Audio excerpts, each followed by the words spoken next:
Welcome and good afternoon.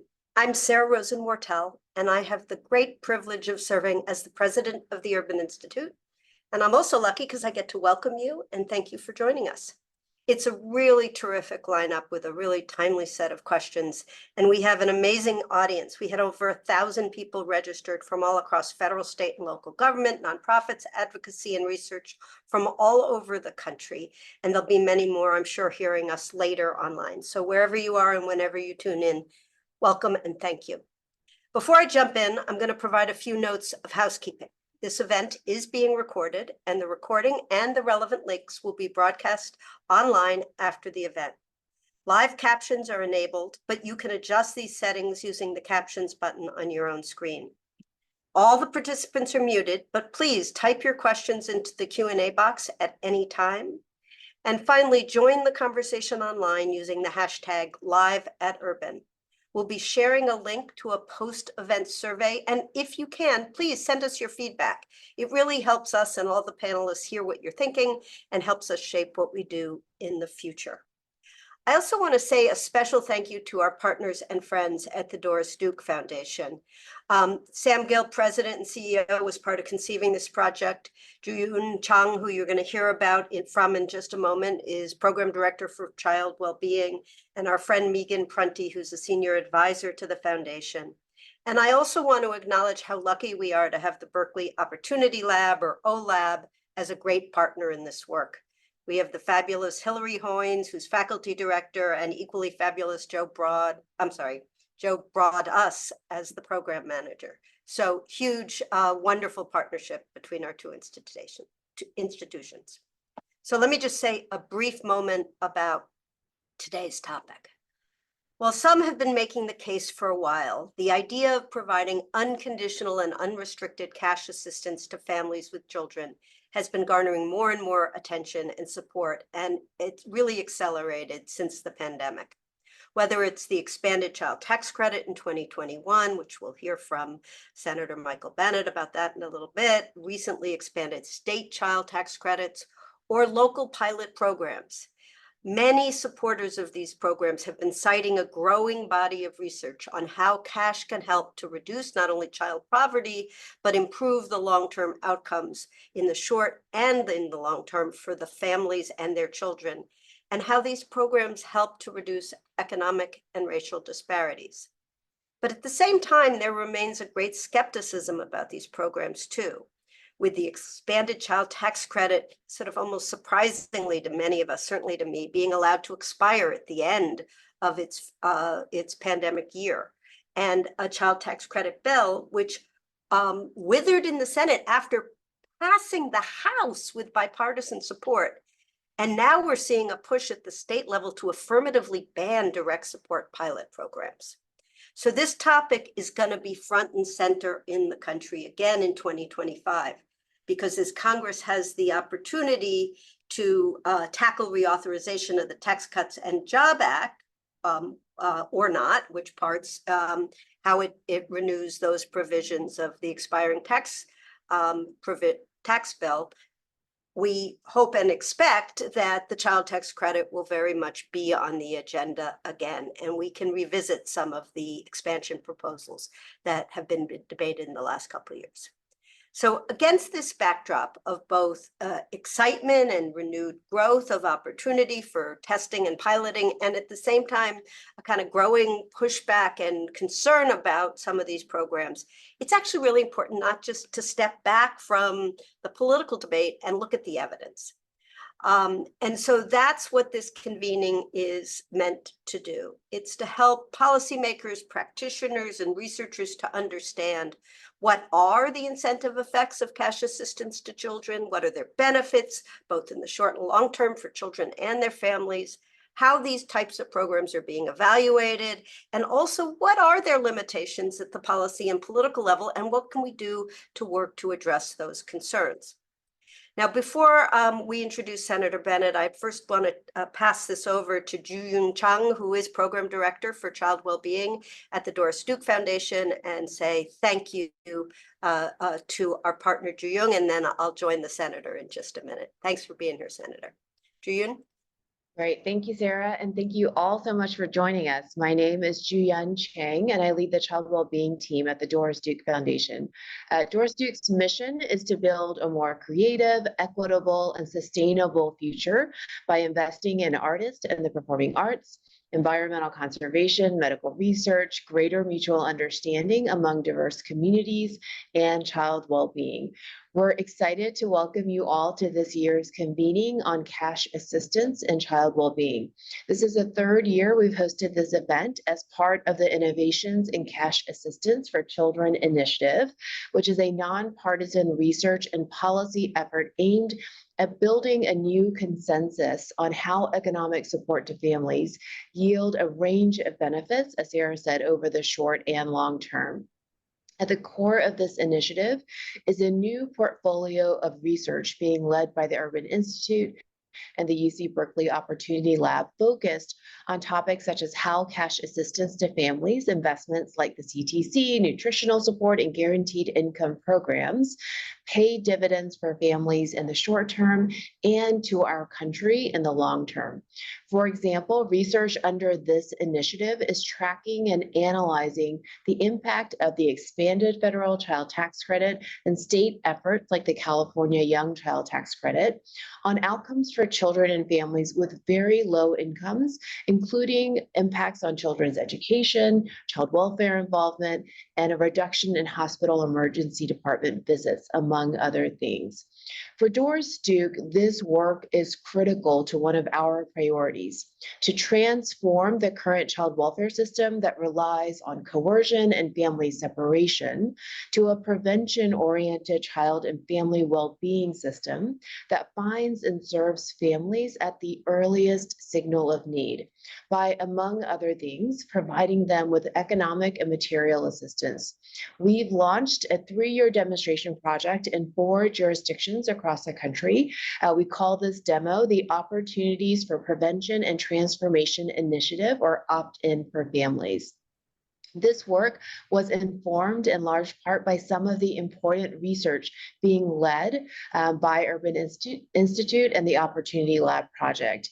In addition to building the evidence base that foundations like ours can use, this joint project is also focused, as Sarah said, in bringing together a broad set of stakeholders from across the research, policy, and practitioner communities. This is what our convenings aim to do, and I'm excited to see the incredibly large number of people who have tuned in from a wide variety of organizations. This year, as Sarah said, we're going to talk about 3 things. One is federal, state, and local opportunities to support children with families with cash assistance. Some of the latest research on how the expanded CTC and other cash assistance programs are benefiting families in multiple meaningful ways. And 3, how policymakers, practitioners, and researchers can effectively collaborate in building an evidence array and building public programs to promote child well-being. We'll also be hearing from some of the country's leading thinkers and advocates in this area, including Senator Michael Bennet from Colorado, a national leader in child well-being policy, Michael Tubbs, the former mayor of Stockton and founder of Mayors for a Guaranteed Income, Natalie Foster, the founder and president of the Economic Security Project, and Jason DeParle, a journalist from the New York Times, who has informed and shaped my thinking, and I'm sure that of many others on this call.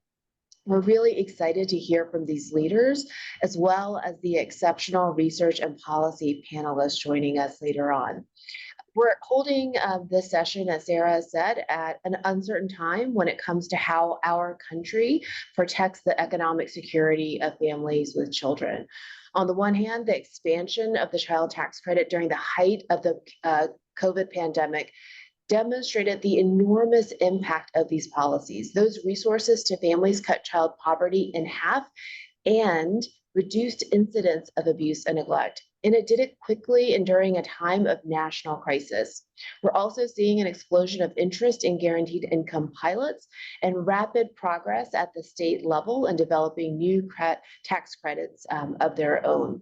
On the other hand, as Sarah also mentioned, the pandemic CTC expansion was not renewed, and debates around the way we provide support to families with children have returned to some longstanding questions around potential impacts on employment, who is and is not deserving of our nation's support, and the implications for the federal budget. And while there are some very promising bipartisan efforts in these areas, the upcoming elections make all of this even more uncertain. No one is better positioned to discuss these issues than Senator Bennett, and I'm so excited to hear more about all of this in his discussion with Sarah. I was honored to see Senator Bennett just yesterday at a Senate Finance Committee on Child Wellbeing that also dealt with these important issues. So let me turn this back over to Sarah, but before I do, I want to join her in thanking the incredible staff at the Urban Institute and the Opportunity Lab at Berkeley for all of their work pulling this terrific event together. Thank you. Sarah? Thank you, Julian, and thank you for your kind words for everyone who works so hard to get us here. So now I'd like to briefly introduce someone who probably in this crowd needs no introduction. Senator Michael Bennet of the great state of Colorado has been one of the fiercest champions for reducing child poverty and expanding the child tax credit. In 2017, the senator introduced the landmark American Family Act, which allowed children in the lowest income families to receive the maximum amount of the credit. This legislation served as the basis for the child credit expansion in the American Rescue Plan. Now, that temporary expansion was estimated to have reduced child poverty by more than 40% in 1 year. That meant lifting 3 million children out of poverty. And since the expansion's expiration, the senator has been outspoken about the need to continue to permanently restore it. Prior to joining the Senate in 2009, the senator served as a superintendent for Denver Public Schools and as chief of staff to the mayor of Denver, a graduate of Wesleyan and my alma mater, Yale Law School. We are so pleased to be joined with by Senator Michael Bennet. Senator, thank you not only for being here, but for being such a great champion of giving America's children a strong start in life and the best chance at a great future. Thank you for being here. Thanks, Sarah. Thanks for having me, and thank you to everybody for your commitment to making the country a better place and the democracy more secure by creating a fairer economy. So I deeply appreciate your attention to all this and to having me today. Well, it's our pleasure. And actually, let me start with that, if I might, and ask you a question about the context in which we have the debate about supporting our children. We, as you know well, have essentially a shrinking middle class in America, and the prospects for economic mobility for so many families seems to be diminished. How do you think that larger factor affects how willing people are to see supports for some of the kinds of programs for America's poorest children and people's perceptions of the role of government's capacity to make a difference in people's lives? I think if you looked at the polling in last week's New York Times about the presidential race, what you see in that is, the swing states and who's up and who's down. An interesting, probably more interesting question that was asked was, how people feel about our political and our economic institutions. More than 70% of the people that answered it by saying we need dramatic or radical change in our political institutions and our economic institutions. And I think what they're referencing is a period of time over the last 40 years, basically since Ronald Reagan was president, that has made our economy more and more unfair. Before Reagan was president, productivity and wages were coupled together very tightly in the United States. And when the economy grew, everybody benefited from that. In the years since, we've seen a dramatic hollowing out, as you say, of the middle class. The people at the bottom 50% of our economy today have less wealth than they did in 1980 when Ronald Reagan was elected president. They control about 2% of the wealth of America. 13 million families, on the other hand, have about 75% of the wealth. And that's all, big generalized statistics. But what I saw when I was superintendent at Denver Public Schools was families that were working 2 and 3 jobs, and no matter what they did, they couldn't lift their kids out of poverty. I do think there has been, a view in our country that these levels of poverty somehow just are a fact of life, that we have to accept having, even though we're the richest country in the world, that we have to accept the level of childhood poverty that we have, and that that government programs are not able, have demonstrated that they can't work. And I think what we're learning about the child allowance or the child tax credit is that it actually does work. Researchers like Jujun and others that have looked at this have shown us and across the world that it can make a difference. And from the standpoint of the people I used to work for in the Denver public schools, we have to do something to have them feel like they're actually part of a society where they matter. And if we lose that feeling among people, if people feel like no matter how hard they work, they will never be able to move their families ahead, I think that's the moment when somebody in human history inevitably shows up and says, I alone can fix it, as Donald Trump did. You don't need a democracy. You don't need the rule of law. You should expect your institutions to be hopelessly corrupt and hopelessly bankrupt. And you'll see in those Times numbers, that polling number, that the people more likely to vote for him under those conditions are the people that have a more radical view of what we should be doing, because I think of the economic uncertainty that we have as a nation. So for me, it's enough of and I'll stop here. It's enough of a motivation for me every day when I think about the families I used to work for in Denver and their kids and what they need to get up every morning to battle for the child tax credit and for other things that will be helpful to them, and the kids living in rural Colorado that are facing the same kind of thing. But I believe our democracy is on the line. You cannot sustain this democracy if we have a wealth inequality and income inequality that's greater than every other country and industrialized country in the world other than South Africa. That's not going to sustain our democracy. Well, and you mentioned there how important it is for people to believe that the public sector can make a difference. And during the pandemic, we did see that it is in fact possible to move the needle on poverty. And one of the things we're trying to do in this conversation and with this body of work is build that evidence base. I will say there are not many United States senators who start their Twitter threads with 50 pieces of research about the efficacy of the expanded tax credit. And There I aren't? just put it, nope, I don't know why, I can't imagine, but I just put in the chat for everyone, if they haven't read your Twitter thread, they should, because it's a great synopsis from last year of what the evidence was showing us. But I wanted to ask you, you're talking about a larger political environment and what people perceive, but clearly you're a consumer. Why does it matter that we're doing this work to try to assess how these different programs are working? And how do we leverage that research to help make a broader set of change? I actually think it really, really matters, first for the reason that I was just talking about, which is when we have these debates, I think there's a tendency in the Senate to live in some fantasy land where when the economy grows, all ships rise. The idea is that as it grows, everybody's going to benefit. That has not been true in the United States for 50 years. And if we continue to make that assumption, it's at our peril, as I said, because you're not going to be able to sustain a democracy with this level of inequality. So point one on the research is people, decision makers, but also our constituents have to understand what we're really grappling with. I would say our constituents see it firsthand because they and their families are dealing with it every day in the fight that they have for, to get their kid after school program or to get their kid mental health care. They see it.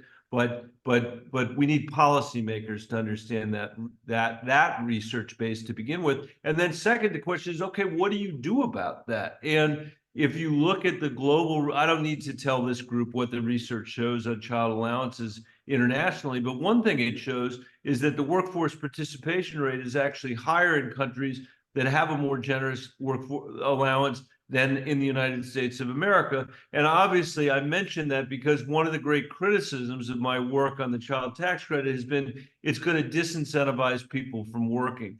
the limited evidence we have from the rollout in COVID, during COVID, as you mentioned, is that it behaved the way it has globally, not surprisingly, because people use the money to support their kids. And also the amount of money we're talking about here is nowhere near enough to be able to disincentivize people from working. But we have to continue to, I was asked, I'll stop here. I was asked just yesterday by some great students from the Air Force Academy of all places, how do you convince people that don't agree with you? And I said, I'll tell you one way I convince them. I walk around the Senate with this thing called the Conservative Guide to the Child Tax Credit, which was written by a libertarian think tank here in Washington, D.C. And I have it with me all the time, just so when people start to say, hey, we hate full refundability because we think it's going to make people stay at home, I'm able to say, let me tell you something.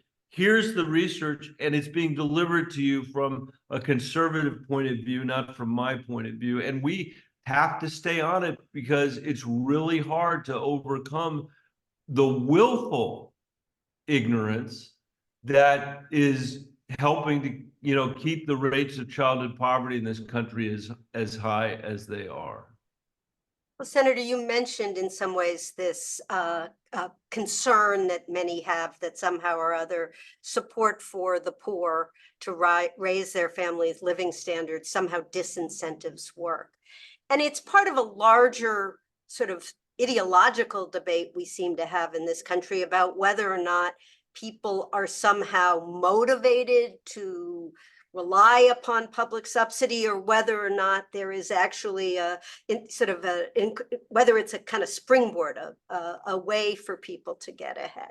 And it is kind of about who's worthy and what are the real incentives. How do we change that? It's really a narrative and mindset problem that then the policy debate reflects. So how do we lift up and try to change how people understand what motivates people at the bottom who are just struggling to feed and support their children? I do think the research base is one thing, and we've talked about that. Reality also is another. I mean, you cannot, I spent 4 or 5 years as superintendent in Denver, as I said.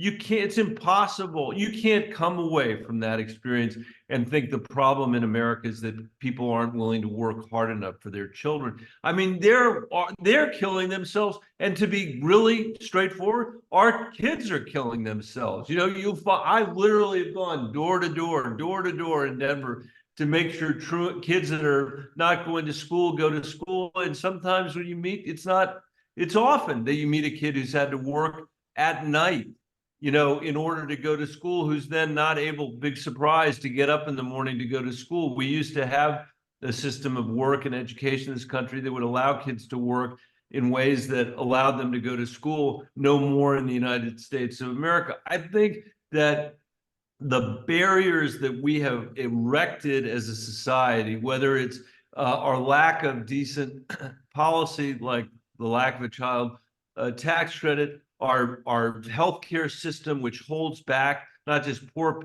families, but middle-class families in the United States of America. By the way, let's remember our country now has a longevity rate, a lifespan on average, that's 5 to 6 years shorter than our peer countries around the world. It is 12 years shorter if you are African American. I don't know what more research base you need to know that we've got serious problems here, headwinds that we need to address. And so I think, in this debate, going into this debate for 2025 and this tax cut, I'm happy to take the side of my constituents and be taking the vantage point that these are hardworking people who will run through walls for their children, over the idea that we've got to give yet another tax benefit to people that are earning their income, not even on a salary, but on the benefits of the investments that they've made, over the last 40 or 50 years, which, by the way, doesn't even, there's no comparison between how one would think about earning your money at work versus earning your money doing this other stuff. So I think we need to challenge that narrative, because it is deeply insulting to the American people I'll stop here. Even if you add up, take the people, accept on faith the argument that this is a disincentive for working. In reality, the vast majority of people who get the tax credit are working. Some of them are grandparents. A few of them are disabled people that have kids at home, which leaves a very tiny minority of people, even the Republicans admit, or the opponents admit, who are not working or not somehow disabled. Why don't we run an experiment to see what happens with that little tiny percent on the one hand, with a policy that's going to cut childhood poverty in America by half, and see whether America as a whole is better off. It's hard to imagine that the argument on the other side would be sustained under those circumstances. So you've already mentioned next year, TCJA reauthorization debate is already happening in the corridors up in the Senate. Can you give us your sort of insight about how you think this conversation is going to play out, and the opportunities and the barriers facing those who are trying to make a case for returning to a more robust kind of allowance like we had during the pandemic? I think that people in America are sick and tired of trickle-down economics. I don't think it has helped them advance their families, and I think they're worried that it hasn't helped the country. If you read, I just read a book about China's, grand strategy with respect to the United States, and they're betting on the levels of inequality that we have as what's going to tear our democracy apart. So even if we haven't figured it out yet, the Chinese have, Beijing has, and I believe that, our voters have figured it out. So I feel like we should go into this debate on the position that it is preposterous that we borrowed money from the sons and daughters of our police officers and our teachers and middle-class families all over this country just to give people at Mar-a-Lago another tax break, when we've got the worst income inequality that we've had since the 1920s. But we've got to show up. It is preposterous. We have to show up to that debate, I think, with conviction about what it is we're going to challenge that with and replace that with. And one of the great tragedies, I think, is that I was not able to convince Joe Manchin to allow this tax credit to continue. And that meant that we didn't get the amount of time that we would have otherwise had and would have liked to have had to be able to make this case. We're going to need to make this case. But I think if we are clear with the American people about what that tax cut and those other tax policies look like, compared to ones that where more than 50% of the benefit have gone to the top 5% of taxpayers, that's a debate that we should be winning all day. I have voted against, I was one of 3 Democrats, one of 6 senators who voted against the permanent extension of the Bush tax cuts for the same reason. I think that we've had bipartisan failures here, not just partisan failures. Next year is going to give us the opportunity to have a real debate, in front of the American people. And I think this should not be one of those typical debates that's had on the Finance Committee or in the halls of Congress that feels so unconnected to where the American people actually are. We can make a difference in their daily lives, and we've got to be able to connect the debate here to what they're struggling with in their daily lives. I think we can do that. Well, very excited to be able to learn from the conversation we're about to have from so many of the researchers and practitioners on these pilots to help arm you with the best evidence base we can. We have a question in the chat, which is just, can you do an advertisement for the book that you mentioned that says China is betting on American inequality? Remind us the title. I actually can. Fabulous. It's called The Long Game, and it's by Rush Doshi. There it is, right there. Not necessarily the easiest book to go through, but it is the connection between these levels of income inequality and the rise of populism and the erosion of democracy. I'm not making it up. That's what their theory of the case is, and well, you have mobilized your army of champions. I love the visual aid. Thank you, Senator, for your work. Thank you for being Thank part of this you. conversation. And I'm now going to have the honor of turning it over to Jason DeParle, senior writer at the New York Times, who's going to moderate our next panel. Thanks for being Thanks with for us. having me. Great to see you.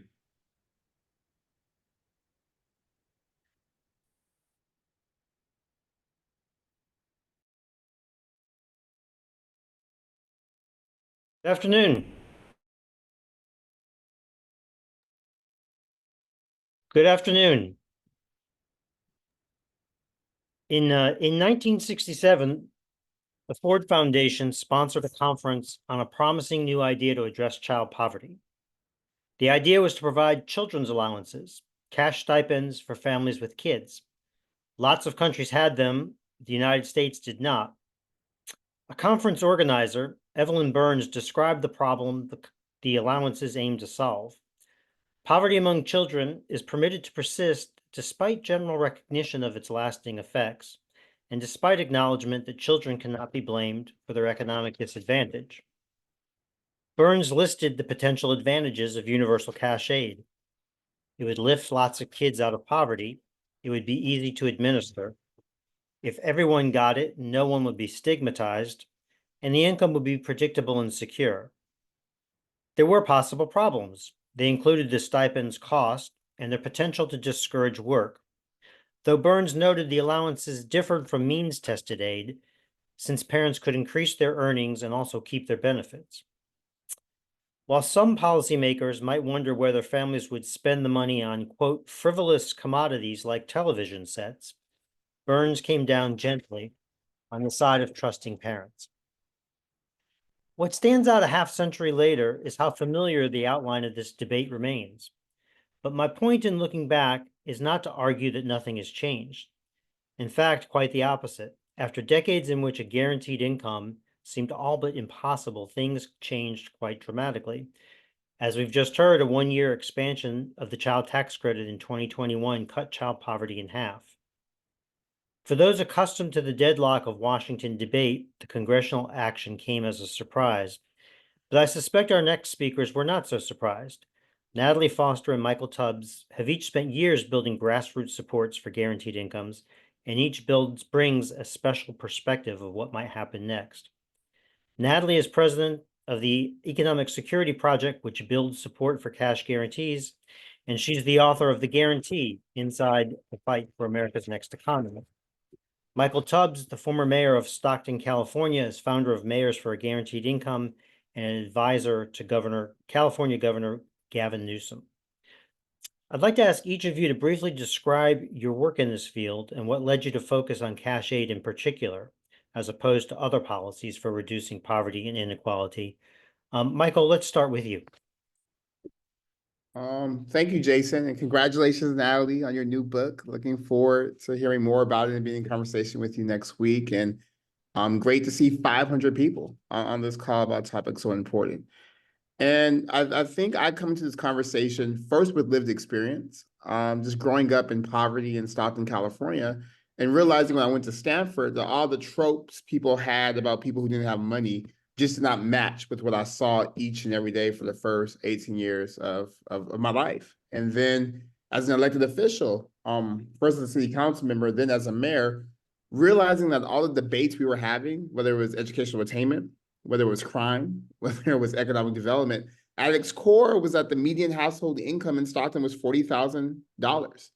That a third of the population was in poverty and another third a paycheck away, and that we couldn't solve any of those issues until we solved the issue of lack of cash. And even now, I'm always shocked at this idea that we have to continue to test and study, like there's a room for data-informed policymaking, but when it comes for things so fundamental to being human, something that we all know, like if any of the folks on this call didn't have money, their outcomes would be worse off, their life would, it's just really bizarre to me how we treat poverty or lack of cash as a condition to be studied rather than a problem with this pretty simple solution, cash, to be solved. So with all that being said, when I was mayor my first year, I was lucky enough to meet Natalie Foster at a conference. And at that time, my team had been looking at sort of international models of cash transfers. And we were thinking, okay, what will it take to do something just to test the idea here? Let's just have the discussion. The status quo isn't working.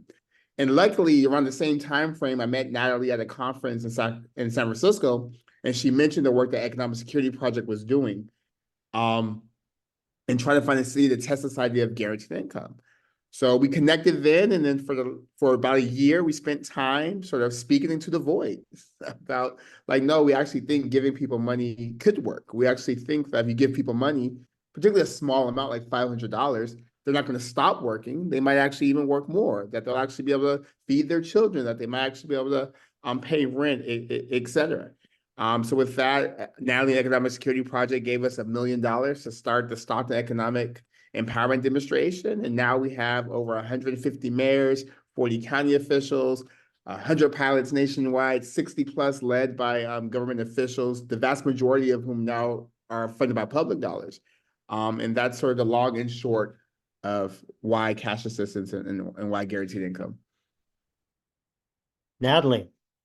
Well, thank you. I always love hearing your origin story, Mayor Michael Tubbs. And thank you, Jason, for leading this. And thanks to Sarah and the Urban Institute and Dr. Hoynes and OLabs for having us and for featuring this discussion. It couldn't be more timely. For me, I grew up the daughter of a preacher and found organizing in college. Organizing comes naturally to preachers' kids. You're used to bringing people together for shared purpose, and spent a lot of, my career protesting, and realized I don't just want to sort of protest and fight the neoliberal policies, the trickle-down policies that are creating the economic conditions we're living in. I want to help set the terms of the debate. And so would organize around this idea of a guaranteed income. And indeed, a young mayor in Stockton, California would take a huge risk and would shift the debate. Around that time, we also had a pilot in Jackson, Mississippi, led by Dr. Aisha Yandaro.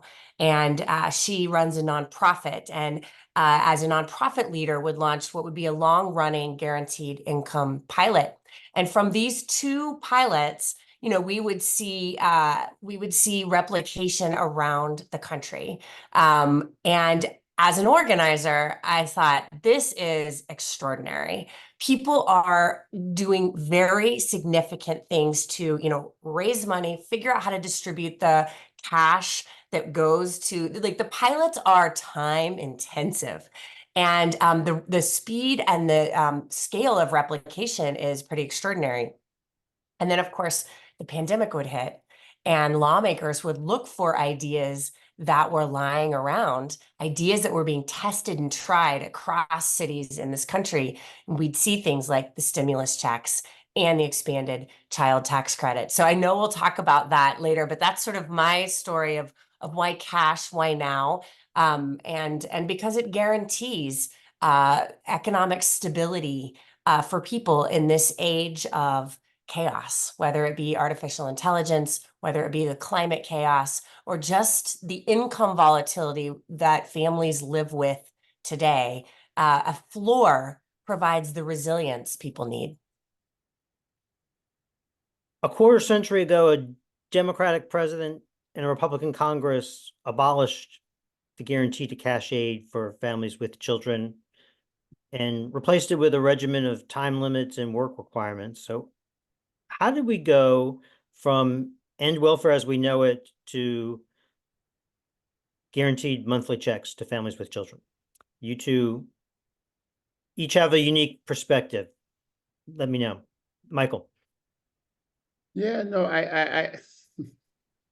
well, I think it's funny, Jason, because your question really gets to sort of what we heard in the last conversation. But at the core of this conversation isn't data. It's about narrative. It's about ideology. It's about hegemony. It's about sort of notions of deservingness, notion of hierarchy of human value, notions of sort of needing some people to take terrible jobs so some people can make a lot of money. That has been sort of fundamental to the American project since inception, right? So I think we've seen the pendulum swing, and now we're seeing signs that may be swinging back again because those other things don't work. Like work requirements.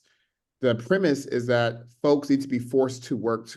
Well, we know in nature, like in society, the vast majority of people in this country that can work do work. That folks aren't working, as we heard from the senator, they're either disabled, they either have done the calculations and recognize that childcare is so expensive that the difference between a minimum wage job and taking care of their child is negligible, or they are formerly incarcerated and face barriers to employment. Like the largest group of people who are in poverty that aren't working are actually children, because thankfully, at least in most states, we have child labor laws. So You said the narrative changed. Did the narrative change or did the economy change? no. What I'm The saying is conditions that gave rise to the narrative change. yeah, no. What I'm saying is that I think we'll continue to have this pendulum back and forth from work requirements to cash until the narrative changes, because the fundamentals of our economy haven't changed, right? Or if they've changed, they've gotten worse. But I think what we're That's seeing, my question. yeah. So the fundamentals of the economy have gotten worse, but even when the right to work, welfare requirements, things were happening, the economy wasn't, like, people were still suffering. Like there's always been an undercast and an underclass and a huge amount of poor people in America, particularly compared to other developed countries. And I think there's a narrative fight we have to have about why do we need poor people and why do we need poverty. Natalie, you seem like you're itching to get in. Oh, I'm loving this. I think that, the country was ready for the big questions around who deserves in America to be provoked. And it was at the twilight of the trickle-down economics when Mayor Michael Tubbs would do this. He would launch a demonstration that would ignite attention around the world and say, actually, why do we tell this story that, government has no role, the markets will solve our problems, and people need to pull themselves up by their bootstraps? Could we imagine a different way and a different social contract? And people were ready for that conversation. And it would move from provoking the big idea into legitimizing policies with the data that shows people are better off, they are less stressed, they are able to find work that is meaningful, and with the narrative that challenges what the economy we deserve, regardless of race, religion, or zip code, actually looks like in this country.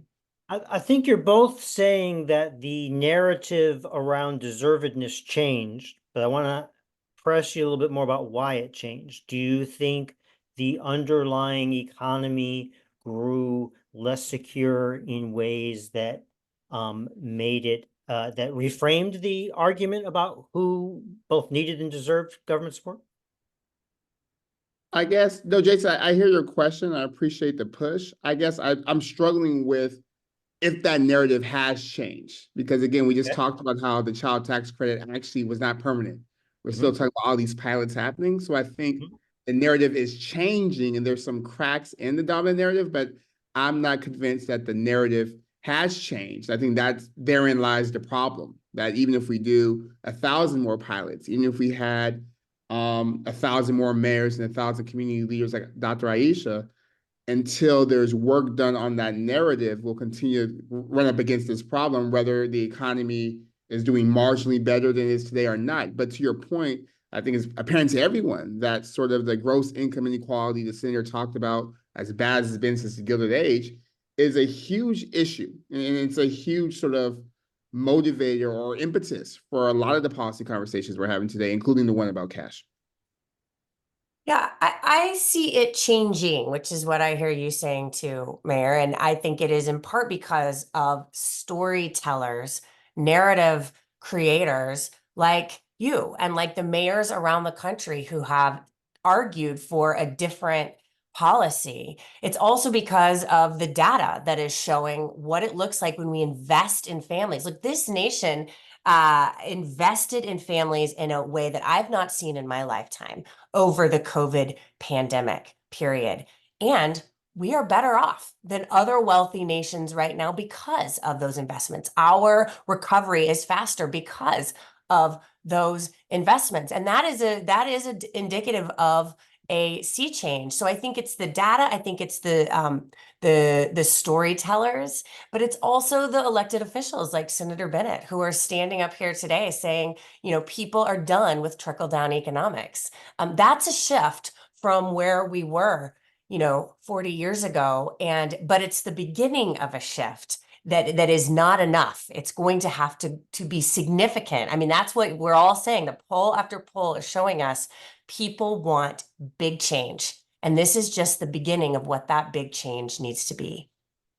Let's pick up on his comments about work and how he carries around the conservatives' guide to talk to conservatives. Skeptics of cash guarantees say they will lead people to work less. Is your response no, they won't? Or is your response maybe they will, but that's okay? Michael? Yeah, well, the data suggests from Paris, New Jersey, Cambridge, Massachusetts, St. Paul, Minnesota, Stockton, California, Albuquerque, New Mexico. I'm sure I'm missing 6 or 7 cities with a new pilot coming out every month.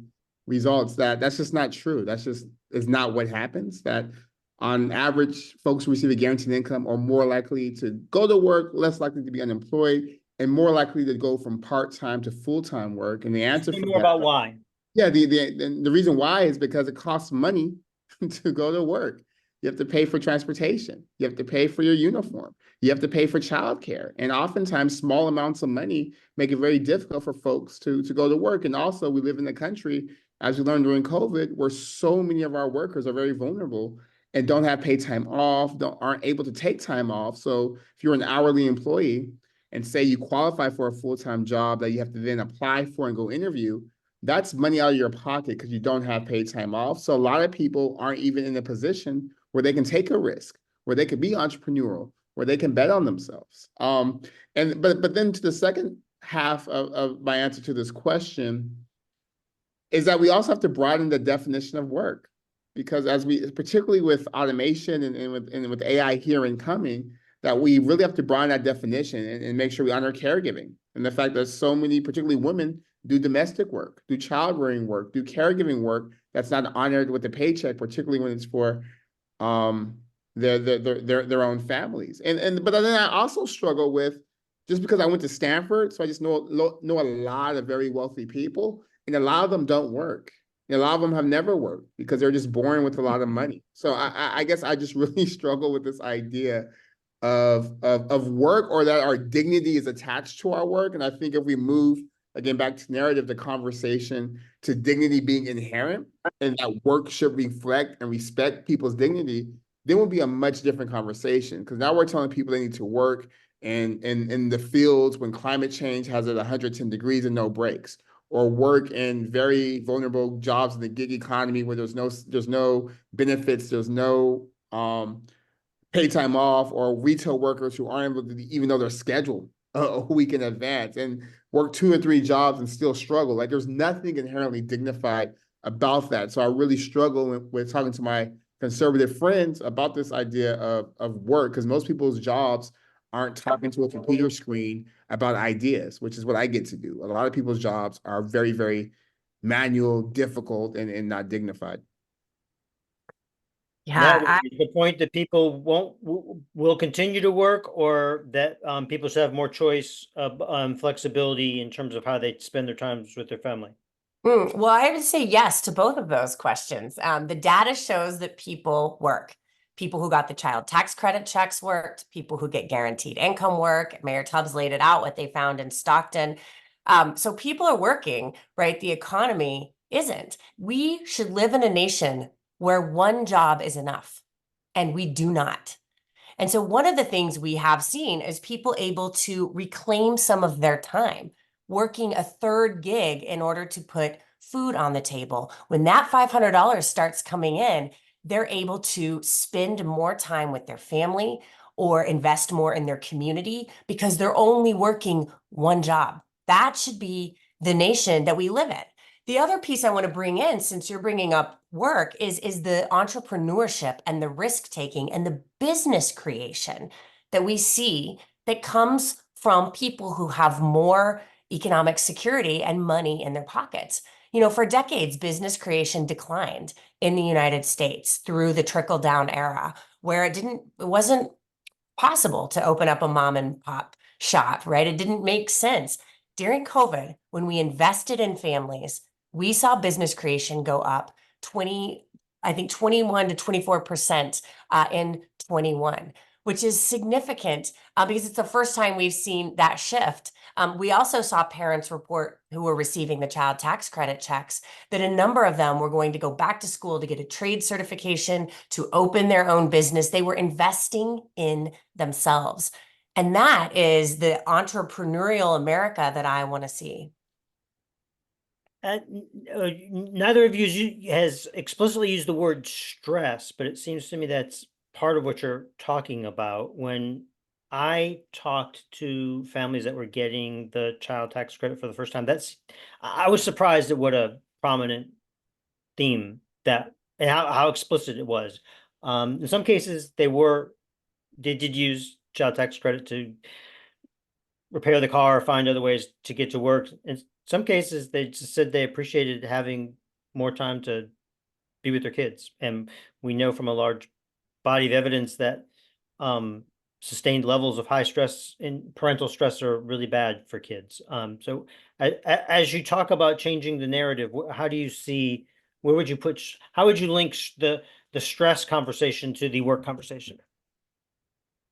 Yeah, no, thank you for that, Jason, because one of the data points from the pilot in Stockton that's been replicated in other cities that I really appreciate, but most people seem not to, is this idea that the cash actually lowered people's stress, that cortisol levels went down during a very stressful time, during the COVID-19 pandemic, because folks had an extra cushion. They talked repeatedly in every pilot, in every conversation about child tax credit, there's this notion that people say, I feel like I can breathe. I feel like I can take a breath. I feel like I can pause. I feel like I could go to sleep and not be worried about what's going to happen tomorrow. And I think as humane people, that's an important thing to consider and recognize, that this idea. That resonates certainly with what I feel like I've heard a lot. I can also imagine a conservative audience responding to you and saying, hey, I got stressed too. What do you want me to do about it? Deal with it. You know, that's life. How do you address people who think that's a frivolous argument, or would say, don't expect me as a taxpayer to cut a check for dealing with your stress? Yeah, and what's wild, and I've been in many of these conversations, is the premise, because conservatives do have stress, and the thing about cash, it's not red or blue, it's green. So conservatives with stress, many of whom are poor and live in some of the poorest states in this country, $500 a month helps them too. It helps them breathe and pay for things for their kids, et cetera. So I think part of it is getting folks to divert the gaze from the other to them. Because we know in this country, 1 out of every 2 Americans, Democrats and Republicans, can't support a $500 emergency. We know across this country, the vast majority of people aren't doing well, aren't benefiting from the gains in the stock market, don't have any investments in the stock market, are really struggling. And I think part of the conversation is telling people, like, this is about you, your family, your children, and as Natalie said, the economy you deserve to live in. So yes, $500 will help liberals and $500 will help conservatives be less stressed and less anxious. And yes, we all have stress, but if we know there's something we can do to alleviate the stress that's associated with income insecurity, what's the argument for not solving that, right? Like that seems like a good thing that both Democrats and Republicans could get behind. Natalie, do you have a thought on that? Yeah, I hear the room to breathe refrain over and over, and it's a real pleasure to actually hear President Joe Biden referring to it as well. And that comes directly from people who are experiencing just a bit more economic security and is moving. The other thing we see is dignity, is this sense that I have what I need to provide for my family. I can say yes in the grocery store to something that was frivolous. I feel like a good parent that I think is correlated with the stress people carry around with them. And with that too is agency, right? Agency and how people spend their time, who they spend their time with. All of that is connected to the stress of not knowing where the rent check will come from or how to put food on the table. We're talking a lot about narrative, and I'm getting a lot of questions from an audience of researchers about the role of research. Tell me what you think the evidence from the COVID era expansion shows. Natalie? Well, I think that the COVID era expansion was an extraordinary break with how we have done policymaking for my lifetime in this country, right? Where we put strings, we say, sign up, here, fill out this form, go to this office, wait in this line, the time tax, right, of any sort of support, all of that went away. We invested in families within weeks of Congress passing the American Rescue Plan. Checks were going out. Stimulus checks went out, unemployment insurance, right? We gave people rental assistance to stay in their homes and an eviction moratorium that held them safe. And as you wrote, Jason, we defied gravity and reduced poverty in one of the greatest crises of my lifetime, and really, I think, of a generation.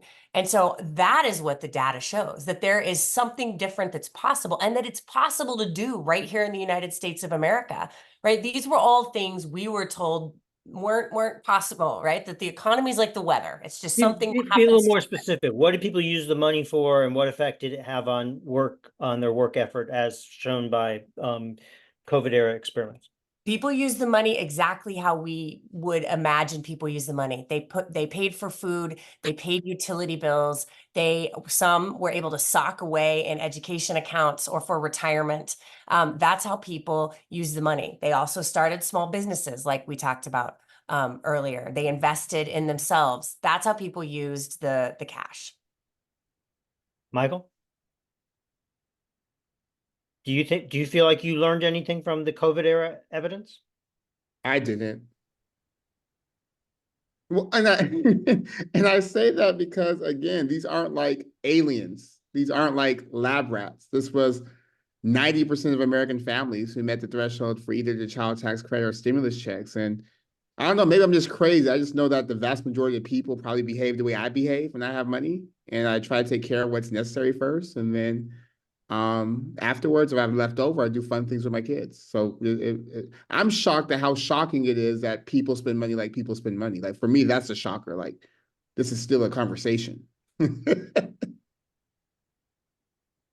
To what extent do you think the debate will turn on evidence versus narrative? You're talking to an audience of evidence gatherers. How important is the evidence they gather? I think you absolutely have to have both the head and the heart. And the evidence is unassailable. It's been unassailable for a while. And so it's clear that we have to have the narrative. It gets assailed. I'm sorry? It gets assailed. Yeah, you're right. You're right. Actually, let me have you address, the criticism of it would be, it was a 6-month or 1-year experiment, and the concerns about impact on work are generational, long-term. No way you would know anything in 6 months. That would be one concern. Another criticism would be that there was so much else happening during COVID, both that affected people's ability, decisions to work, and so many other forms of aid being given out, that it's just impossible to isolate anything to one policy. So certainly, the critics of the COVID era evidence would say we really weren't in a position to learn anything from it. But tell me your view. Well, I think there's a lot of other data out there beyond COVID, number one. All of the cities where Mayor Michael Tubbs had been piloting in Stockton was before COVID. So there's a lot of data out there talking about what cash transfers means in people's lives. And then I think the COVID era was extraordinary in many ways, but we also have hard numbers that show what it meant for people. And let's do it again and replicate it to really double down on that, the idea that people are better off when they have economic security. In a world of limited resources, if you were going to spend money on an income guarantee, who should you target? How universal should it be? Should you how do you think about the trade-offs between a universal benefit or near universal benefit that potentially expands political support for it, and the size of the benefit itself, with a larger benefit being able to do more good? Michael, do you want? Yeah, no, so we've done polling. We've done polling with Linda Lake and partners, and what we've seen is that actually the difference in support between $500 and $1,000 is negligible. It's like within the margin of error. And in fact, the vast majority of Americans, 64% of Americans, including 40% of Republicans, support the federal government doing a guaranteed income at $500 or $1,000. And that's today. Because I saw a question in the chat about how are we building support with conservatives, or how are we not preaching to the choir. And the message is getting out. 40% of Republicans don't even agree that the election of 2020 was a real election, but 40% agree that a guaranteed income is a good policy. So I think in terms of policy design, Jason, what we did during COVID. Let's do what we did for stimulus checks, 75K and below. It's not everyone, but it's 90% of people. $1,000 a month. Let's start there. If we can't start there, let's do the child tax credit. Parents with children, 75K and below, because right now the baseline is nothing. So whether it's the child tax credit or what we did with stimulus checks, that'll be a huge jump forward for this discussion, but also be a huge investment and bodes well for our future. And I start there because we've already done it. We've already done it with the Republican president. So there is some appetite and some ability to get there. And I saw another question in the chat that said, like, what's the point of trying to do this in a divided government? But we only lost the child tax credit by a couple of votes in the Senate. It was Joe Manchin, as Senator said. So we're actually a lot closer than we think we are. So absolutely, I think that what we did during COVID are the good guard posts to start with. Natalie? Yeah, I would agree. I think that the expanded child tax credit offers us an excellent blueprint. You know, when it passed, it was every low income and middle income family got the credit through the expanded child tax credit, right? And when it's expired, we now have single parents in America who have to earn 25K in order to get the privilege of receiving that tax credit, while you have families that earn $400,000 receiving the full credit. So we know that it's an upside down system right now. And I think the expanded child tax credit offers us a really great blueprint for where to start. Sarah mentioned in her introduction an issue that we also have a question on, which is efforts at the state level to prohibit experiments with guaranteed incomes. What do you tell us about that, and how much of a concern is it to you? I think it's a huge concern. And Natalie, I think you tweeted this last week when you said first they laugh at. Wait, what'd you say? It was beautiful. I think it's like, right, first they ignore you, or first they laugh at you, then they ignore you, then they fight you, and then you win. So I mean it sucks because it's like extra work, but I think it's a good thing, because in the Wall Street Journal a month ago, there was a quote that I have like saved to look at when I feel tired, a little bit angry. And it said, behind closed doors, Republican leaders are worried about the popularity of these programs, and that they want to stop it before it becomes just a thing that everyone is demanding and wanting. So essentially in the past year, there's been assault on guaranteed income in local municipalities just doing pilots. Tell us, share some details. Yeah, Where? Yeah, we have it in Iowa. They passed a guaranteed income ban in the state legislature that says cities and counties in Iowa can't experiment with guaranteed income after the success of a pilot in Des Moines, led by some community groups and leaders. In Wisconsin last year, they tried to get through the state, they got through the state legislature, a ban on guaranteed income pilots. But luckily, thanks to the advocacy of Mayor Rhodes Conway of Madison, who has a pilot and is a member of Marriage for Guaranteed Income, she worked with the governor to veto it. In Arizona, there was a bill floating around this legislative cycle. In South Dakota, they just banned guaranteed income programs. So it's happening systematically, state by state by state, of folks who are saying, we don't like this momentum. We don't like seeing all the success. We don't like the fact that local leaders and local communities are experimenting and figuring out how to make this economy work for everyone. So it's definitely, I'm going to Houston actually next week and to meet with Commissioner Ellis, because in Harris County, the state attorney general of Texas filed an injunction the day when checks were supposed to go out to over 1,000 families in the Houston area. I'm saying it was unconstitutional based on this Texas state constitution after Austin, Texas, and San Antonio have already done multiple pilots. So what we're seeing sort of is an assault, and the assault isn't because it doesn't work, but because it does work. So it gives me hope, but also makes the job a little more difficult because there's another threat to recognize. But I think to Natalie's point, for me, it signals that we are close and that the federal government is where we want to be anyway. So that makes the focus on the federal government even that much more important, because we need the federal government who could deficit spend to make investments to fund a guaranteed income nationally. Natalie, where have you run into it? I think he laid it out well. I think it's passed in 4 states. The preemption bills that ban the public dollars going into guaranteed income pilots and have the effect, just like the mayor said, of telling cities what they can and can't do.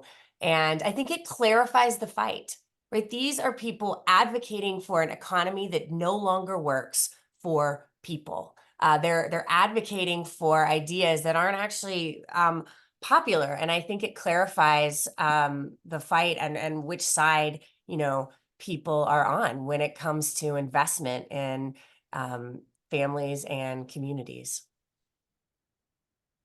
We have a question about the role of state level EITCs in the absence of passing an expanded child tax credit. Tell me about what you've learned from the state level expansion of EITCs and how that might inform the advocacy you're doing around the child tax credit.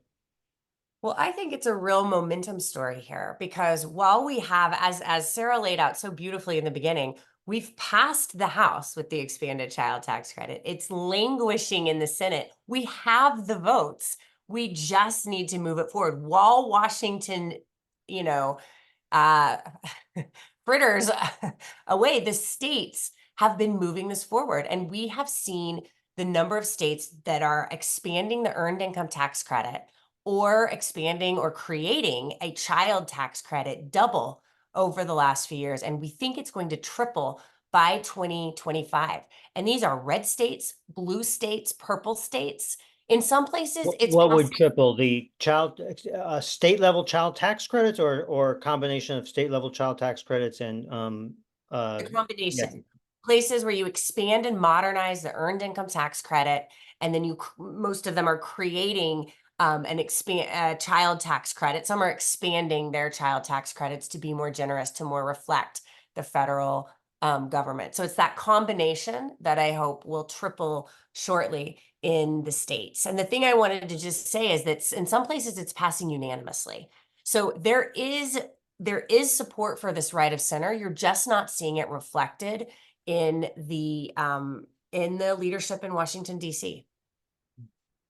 Michael, I misstated the questions a bit. It wasn't whether to pursue a state level child tax credit instead of a state level EITC instead of a child tax credit. It was, are there lessons in the expansion of state level EITCs that could be applied to the child tax credit. Oh, no, I got the question, but ESP and Natalie, they've been really leading the state EITC effort, so that's why I was quiet. No, I understood the question, but I just knew Natalie had more of the expertise on it. And the things I put in the chat was responsive to one of the chat questions about who's funding these bands. But no, I'm following.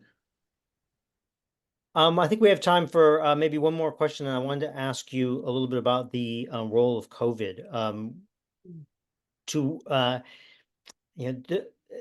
Talking about the importance of narrative, there could be a story that said the COVID was an extraordinary one-time threat to the national well-being, and therefore this income guarantee was an appropriate, extraordinary one-time response. Or you've been framing the story as a much longer, decades-long fight for economic security.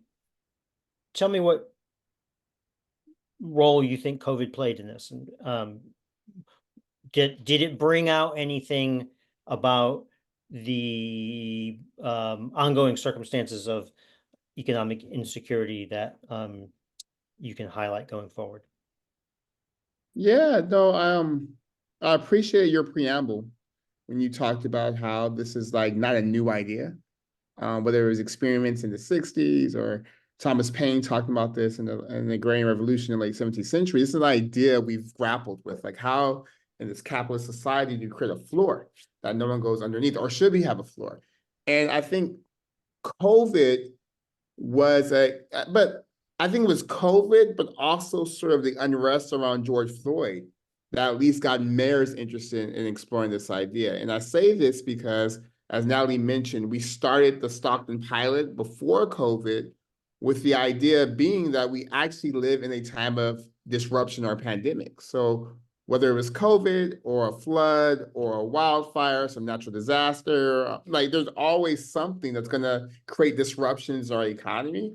And we know that if folks' foundations aren't strong, then it's much more difficult to have a response. So, but during COVID, we also saw that married with real unrest about like structural violence, about police brutality, about real lack of opportunity reflected in the unrest. And it was in that backdrop that I approached a bunch of mayors and said, you know what, in '68, Dr. King wrote about guaranteed income. And where do we go from here? And at that time, there were over 100 protests, 100 examples of civil unrest in our country, similar to what we saw in 2020 minus COVID. And I said, well, you guys, I think in this moment, we have to marry what we're seeing with COVID-19 and what we're seeing on the streets and really be bold and think of something different. So really, that was sort of the context that allowed Mayors for Guaranteed Income to start. That gave a lot of folks courage to say, you know what, instead of one-time payment, let's do it monthly and let's make it reoccurring. And I think the second and last thing I'll say is what's interesting to me in terms of what I've learned about COVID was just how precarious our economy was. Like I had no idea so many people didn't have paid time off, which made it hard for folks to isolate for 10 days. I had no idea the way some folks would be able to work from home and some folks still had to work. I just had no idea how our economy, the fundamentals of our economy were just not strong, particularly as it pertained to working people. So I think COVID really created a flashlight that talked about, well, cash can solve everything, but cash can help smooth out a lot of these things are difficult and allow people to respond better, not if, but when the next wildfire, earthquake, health crisis occurs, because that's just the time we live in. Natalie, to what extent did COVID create and to what extent did it reveal economic insecurity? Well, I think it gave us the opportunity to go big. You know, we were working on this idea at the city level, sometimes the state level. And, you know, it's a Milton Friedman quote that says, it's only in a crisis, whether real or perceived, when progress happens and ideas that are lying around, they're picked up and they're moved forward. And that's what happened during COVID. It opened the political aperture for what would be possible to do at the federal level. And we were ready. Mayors across this country had demonstrated what's possible. Nonprofit leaders had been giving families checks, $500 a month, no strings attached. The data was there, the mechanisms were there, and the tax code, the blueprint for how to use the tax code and do something like the expanded child tax credit, a guaranteed income for families with kids, was there. And it would be lawmakers like Senator Bennett and the rest of the CTC6, the 3 senators and 3 representatives who fight day in and day out to move this forward, that would see the opportunity and would go for it. And so that's what I think COVID, one of the things COVID changed for us was our political aperture and possibility. You all are a great panel. I wish we could keep going. You may not be able to hear, but our virtual audience is giving you a tremendous round of applause. I add my thanks to theirs. Thank you all for being here. I'm sure you'll hear lots of follow-up after the conference. It's my pleasure to hand things back over to Hillary Hoynes, who is the director of the Berkeley Opportunity Lab, the co-director of the Innovations in Cash Assistance for Children initiative, and she will introduce our next speaker, who is Kevin Werner of the Urban Institute. Thank you all.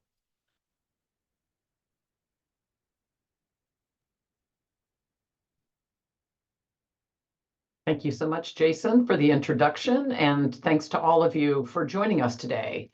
I'm Hillary Hoynes. I'm a professor of economics and public policy at UC Berkeley, where I also direct the Berkeley Opportunity Lab, which is delighted to be co-sponsoring today's event with the Urban Institute. So, as Ju mentioned in the beginning, one of the goals in our initiative funded by the Doris Duke Foundation is to build up the body of evidence around investments in children, as per the conversation we've just been having, both in the form of the child tax credit, but also more generally through nutritional support, guaranteed income programs, and so on. And we think that this research has the ability to speak to programs that can pay dividends to both children, their families, and to society more broadly in the short and the long term. But we're also interested in generating evidence as well as strengthening and expanding the community of researchers who are working on these questions. And so we do that in part through convenings like this. So in this session, we're going to have 3 researchers who are going to be telling us about their extremely exciting and impactful work in this area. And I'm going to briefly introduce each of the 3 of them before turning it over to our first presenter. So our first speaker will be Kevin Werner. Kevin is a non-resident fellow in the Income and Benefits Policy Center at the Urban Institute, where he works with the center's TRIM3 and ATTIS models, which are microsimulation models that simulate major government tax and transfer programs and allows researchers to see the effects of these on various policy changes in the context of these simulation models. He also works on the development and use of the social genome model, a life cycle microsimulation model, which he'll be telling us about today. Our second speaker is Catherine Rittenhouse. Catherine is an assistant professor at the LBJ School of Public Affairs at the University of Texas at Austin. She holds a PhD from the University of California, San Diego, and her research focuses on issues and policies related to child and family well-being, with a particular focus on the child protective services in our society. Catherine will be presenting some recent work on the impacts of income and tax transfer programs on child maltreatment. Our final speaker is Lisa Janetian. Lisa is the Pritzker Professor of Early Learning Policy Studies at the Sanford School of Public Policy at Duke University. She's an applied economist and leading researcher studying how family economic security benefits children across a range of domains, with a particular interest in the role of income, early care, and education. Lisa will be presenting evidence from the Baby's First Years project, the first multi-site, multi-year randomized control study of a monthly unconditional cash transfer to low-income mothers of infants in the United States. And Lisa is one of 7 principal investigators that are working on this project. Her other co-PIs are Kimberly Noble, Catherine Magnuson, Greg Duncan, Nathan Fox, Sarah Halpern-Meakin, and Hiro Yoshikawa. So the plan for this session is that each of the speakers will have 10 minutes to describe their work. And then at the end, all of us will come back on screen where we'll have about 10 minutes for some quick questions and answer. So please keep those questions coming. So I will leave it there now. I see Kevin has arrived, and Kevin, I turn it over to you to lead your discussion. Thank you so much. All right, thank you so much, Hillary, and thank you everyone for being here. I'm very honored to be able to speak on this panel with such esteemed researchers and advocates. So I am going to talk about some research I did looking at the long-term or the potential long-term impacts of the fully of the expanded child tax credit that we saw under the Biden at the start of the Biden administration. So first, I'll go over some background of the policy, which many of you know, but is good to recap. And then I'll talk about my approach for this analysis, and then talk about the findings. As you all know, the child tax credit is it's been part of the tax code for decades. It's undergone expansions. There was the expansion under the Tax Cut and Jobs Act. Essentially, it's a credit for currently $2,000 per child, but as part of the American Rescue Plan Act, the child tax credit was increased to $3,000 for children ages 6 to 17 and $3,600 per year for children ages 0 to 5. Also, perhaps even more importantly, the tax credit was made fully refundable, meaning that even those families with very low or no income would be able to receive the full amount of the credit. That was the one of the big innovations that really made it a almost entirely universal program, except for those at the very upper end of the income spectrum. So as our panelists talked about previously, there was a lot of debate about expanding this, extending this expansion, and that did not happen. There have been, as Sarah mentioned, there have been various other proposals to boost the CTC that don't come quite as far as that don't do quite as much as the the American Rescue Plan Act expansion did, but those have not passed either. So there's been a lot of discussion about this policy, a lot of advocacy for it from people here and elsewhere, and the proponents often focus on some of the great short-term impacts of the CTC. When it was expanded, we saw, of course, child poverty be cut in half or close to in half.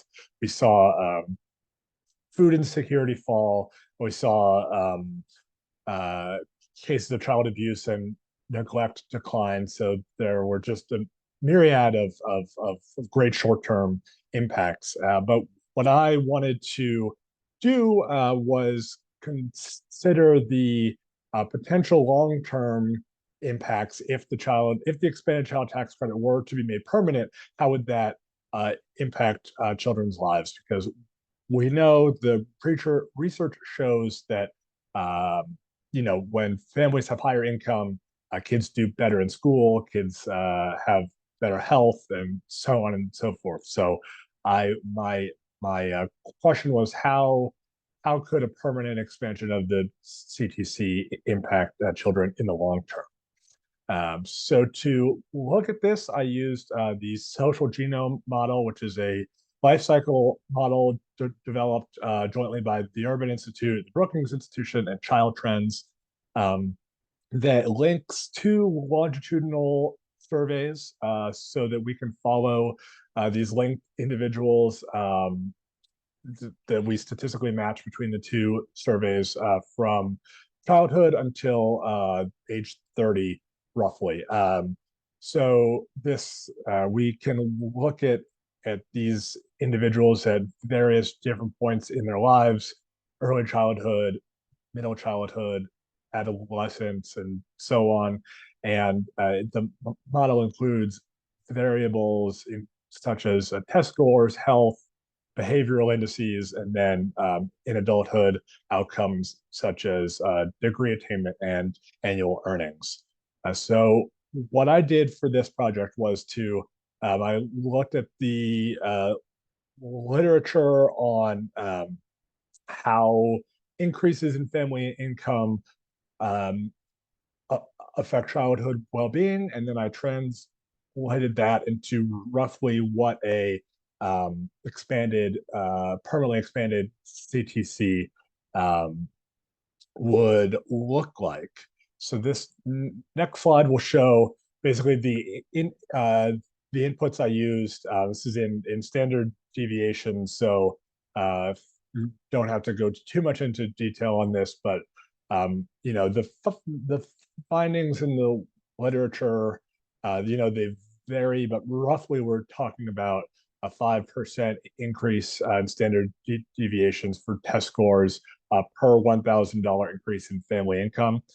So these are kind of the inputs that I used for the model, but scaled up to be the same amount as a family would get with the expanded child tax credit. So I did two specifications of the model. One, where the impacts were consistent in each stage of the child's life, and one where the impacts fade out because we don't have any much real life evidence here. It's possible that having $3,000 or $3,600 more each year, that the impact of that won't be consistent, that it will decline throughout the child's life. So two options. Just to add, this social genome model is a correlational model that's run on a series of regressions between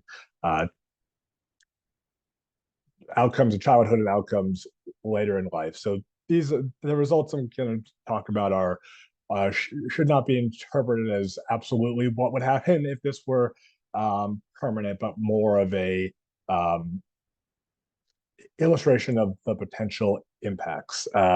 So my findings, this graph shows the change in the percent change in earnings at age 30 for low-income children. This is children who in childhood, their families had had income less than 200% of the poverty level. So for low-income children, how much would would the effects of a permanent child tax credit, how much would that change their earnings in adulthood? And so the main finding on the left is that between 7 and 12, we would expect to see roughly a 7 to 12% increase in earnings at age 30 for children whose families receive the expanded child tax credit for their whole lives, or for their whole childhood. You can also see that the percentage impacts are larger for Black people than Hispanic or white people, and also larger for women than men. And then on the next slide, I have these are the absolute dollar amounts. So we're talking roughly $3,000 more per year for each worker in earnings, more for some groups and slightly less for other groups, but on average, we would expect that workers in adulthood who've received the child tax credit for their whole childhood would earn about $3,000 to $3,500 more per year. Again, this is focused specifically on low income children or people who were low income in childhood.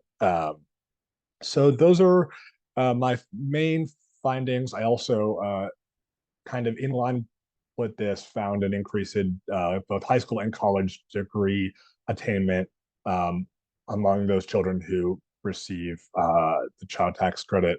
And so I just, yeah, that's my main findings. I think just one point I would like to add is that, we see a lot of discussion about the pros and cons. Could it cause people to work less? Oh, and it might, but it also will help. It will fight poverty even if people do work less and so on. And I think all the short-term pros of the CTC are extremely strong and extremely important. But I also think the policymaker should think about the fact that these policies have ramifications throughout people's lives, and that benefits are not just in the short term, but will continue to last for years, and that payoffs could be much greater than just what will happen this year or this month. So with that, I will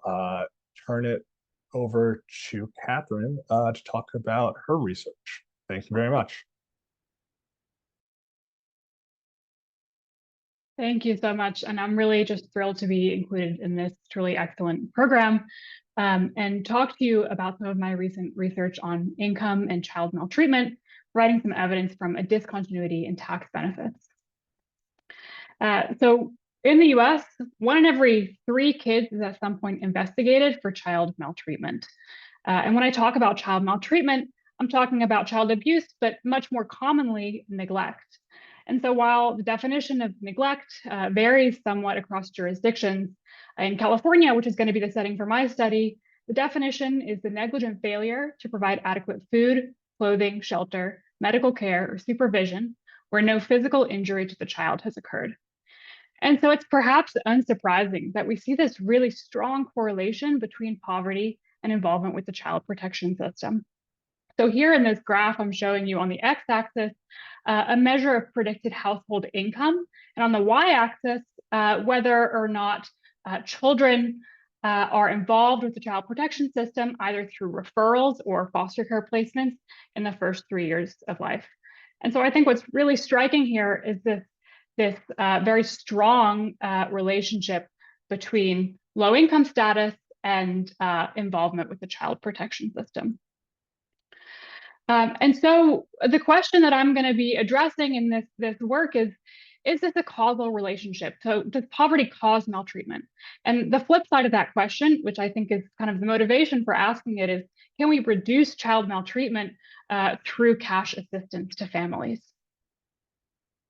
Of course, there are many ways in which poverty and child maltreatment might be related, right? And so some would argue that poor mental or physical health or substance use issues might be causing both poverty and maltreatment, in which case cash assistance might not be a fruitful approach towards reducing maltreatment.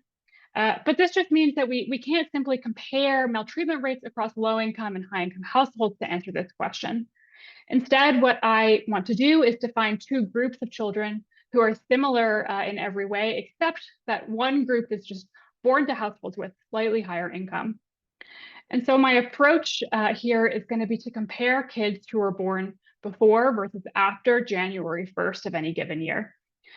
So if you're a parent in the US and you have a child born in December, you can claim that child on your taxes immediately and begin receiving these child-related tax benefits as early as February or the 2nd month of the child's life. If, however, that child is born just a few days later in the following calendar year, parents have to wait a full year before claiming that child on their taxes, and so don't see any of these child-related tax benefits until at earliest the 14th month of the child's life. And so by comparing these 2 groups of kids who are born just before versus just after January 1st, we can isolate the impact of that additional income, those tax benefits in the very first year of life. And so my question becomes, what's the effect of additional household income received in the first year of life? And so these child-related tax benefits include a lot of the benefits we've been discussing, right? The earned income tax credit, the child tax credit, also the child and dependent care credit, as well as the personal exemption. And so in my sample, which is going to be all first birth to low-income households in California, I also define low-income households as households with predicted income below 200% of the federal poverty line. So for this group, I estimate that the average income is about $24,000. And the average value of a December as opposed to a January birth, so the average value of these tax benefits in the first year of life is about $2,900. And so that's about 12% of household income for this group, a really substantial portion of their annual income. And so this graph to the right here is showing kind of a visual representation of my strategy for isolating the impact of income on maltreatment. Where on the x-axis, I'm plotting birth date relative to January 1st, and on the y-axis, the measure of predicted after-tax household income. And so you can see for households where a child is born in December or just before that January 1st threshold, their predicted after-tax income for that year is about $3,000 higher, corresponding to those child-related tax benefits that they're going to receive in the first year of their child's life. So turning to some results from this work, in my sample, again, of firstborn kids to low-income households in California, 14% of them are going to be referred to the child protection system by age 3. And the average child born to a low-income household receives about a quarter of a referral by age 3. So the effect of being born before January 1st and being eligible, right, for these child-related tax benefits early in life is a 4% decline in the probability of being referred to the child protection system and an 8% decline in the number of referrals made to the child protection system in the first 3 years of life. And so here, again, I'm just showing you a visual representation of those results. So again, on the x-axis, we have birth date relative to January 1st. And so each dot is going to tell you the average number of referrals that a child born on that date receives before age 3. And you can see that children born just before that threshold, that January 1st eligibility cutoff, receive fewer referrals to the child protection system in the first 3 years of life. Turning next to another outcome, which is time spent in foster care, 2% of firstborn kids to low-income households in my sample are placed in foster care by age 3. And a child born to a low-income household in California spends on average 8 days in foster care by age 3. The effect of eligibility for these tax benefits in the first year of life is an 11% decline in the probability of being placed in foster care and a 20% decline in the number of days spent in foster care in those first 3 years. And so again, we can see this discontinuity around the eligibility threshold of January 1st, where kids who are born just a few days before that eligibility cutoff are less likely to spend time in foster care. So when I look separately at allegation categories, I find that tax benefits do indeed, perhaps unsurprisingly, reduce allegations of neglect by about 10%. We also see reductions in allegations of physical abuse for these young children, and these effects are driven in large part by reports from medical professionals. Finally, I really find that these effects persist throughout childhood. So this is, to be clear, a one-time transfer to these families, but it has really long-lasting impacts on involvement with the child protection system through at least age 8. So by age 8, I see a 9% decline in the number of referrals and a 22% decline in days spent in foster care for kids who were eligible for tax benefits just 1 year earlier. And so this, I think, has implications for how parents are using those tax benefits, right? They must be using them in ways which have really long-lasting positive impacts for their families. And I think here we can really clearly see this discontinuity around that January 1st threshold, where kids who were born in just before January 1st, who again were just eligible 1 year earlier, have significantly fewer referrals to the child protection system before age 9. So to kind of wrap up, this research is showing that cash assistance to low-income families in particular reduces child maltreatment. In the paper, I do a back-of-the-envelope calculation, which suggests that these tax benefits really pay for themselves in terms of reduced costs associated with maltreatment victimization in the long run. And I think that these results imply that the timing of benefits to families might be important, right? So in this study, I'm looking at families who receive benefits 1 year earlier in the very first year of their child's life. This might be a very vulnerable time for parents, especially new parents, if it's their firstborn child. And in many countries, indeed, child-related benefits are actually based on the timing of birth as opposed to the timing of the tax year. And so one kind of policy proposal or implication from this work would be that perhaps prorating benefits by birth timing, so that all families receive child-related benefits during that first year of life, that vulnerable time.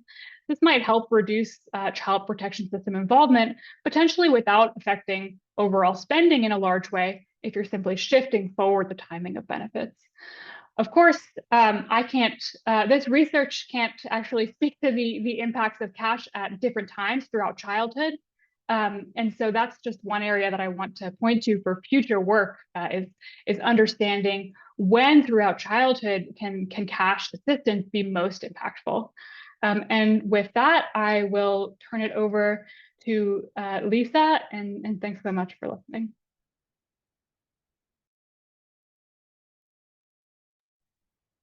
Thank you, Catherine and Kevin and Hillary.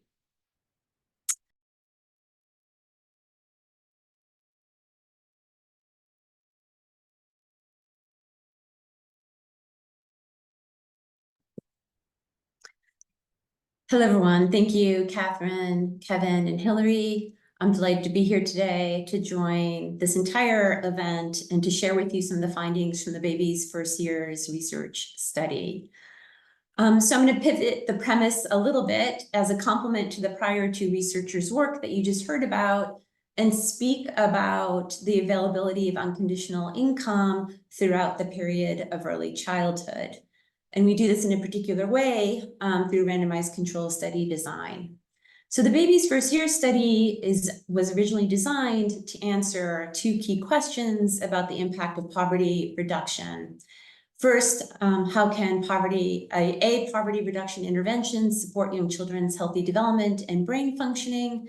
And how can a poverty reduction intervention support family functioning more generally and enable parents to care for their children throughout very sensitive years of early development?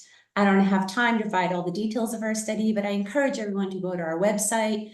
We've really striven to be very transparent about the data, the research, and the protocols, and also have all of our publications.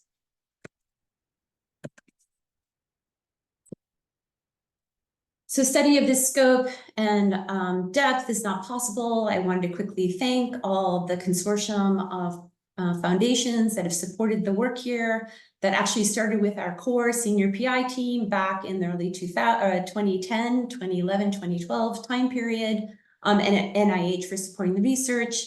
We are a large multi and interdisciplinary team, and what we have in common is a commitment to producing research and evidence to support children's development.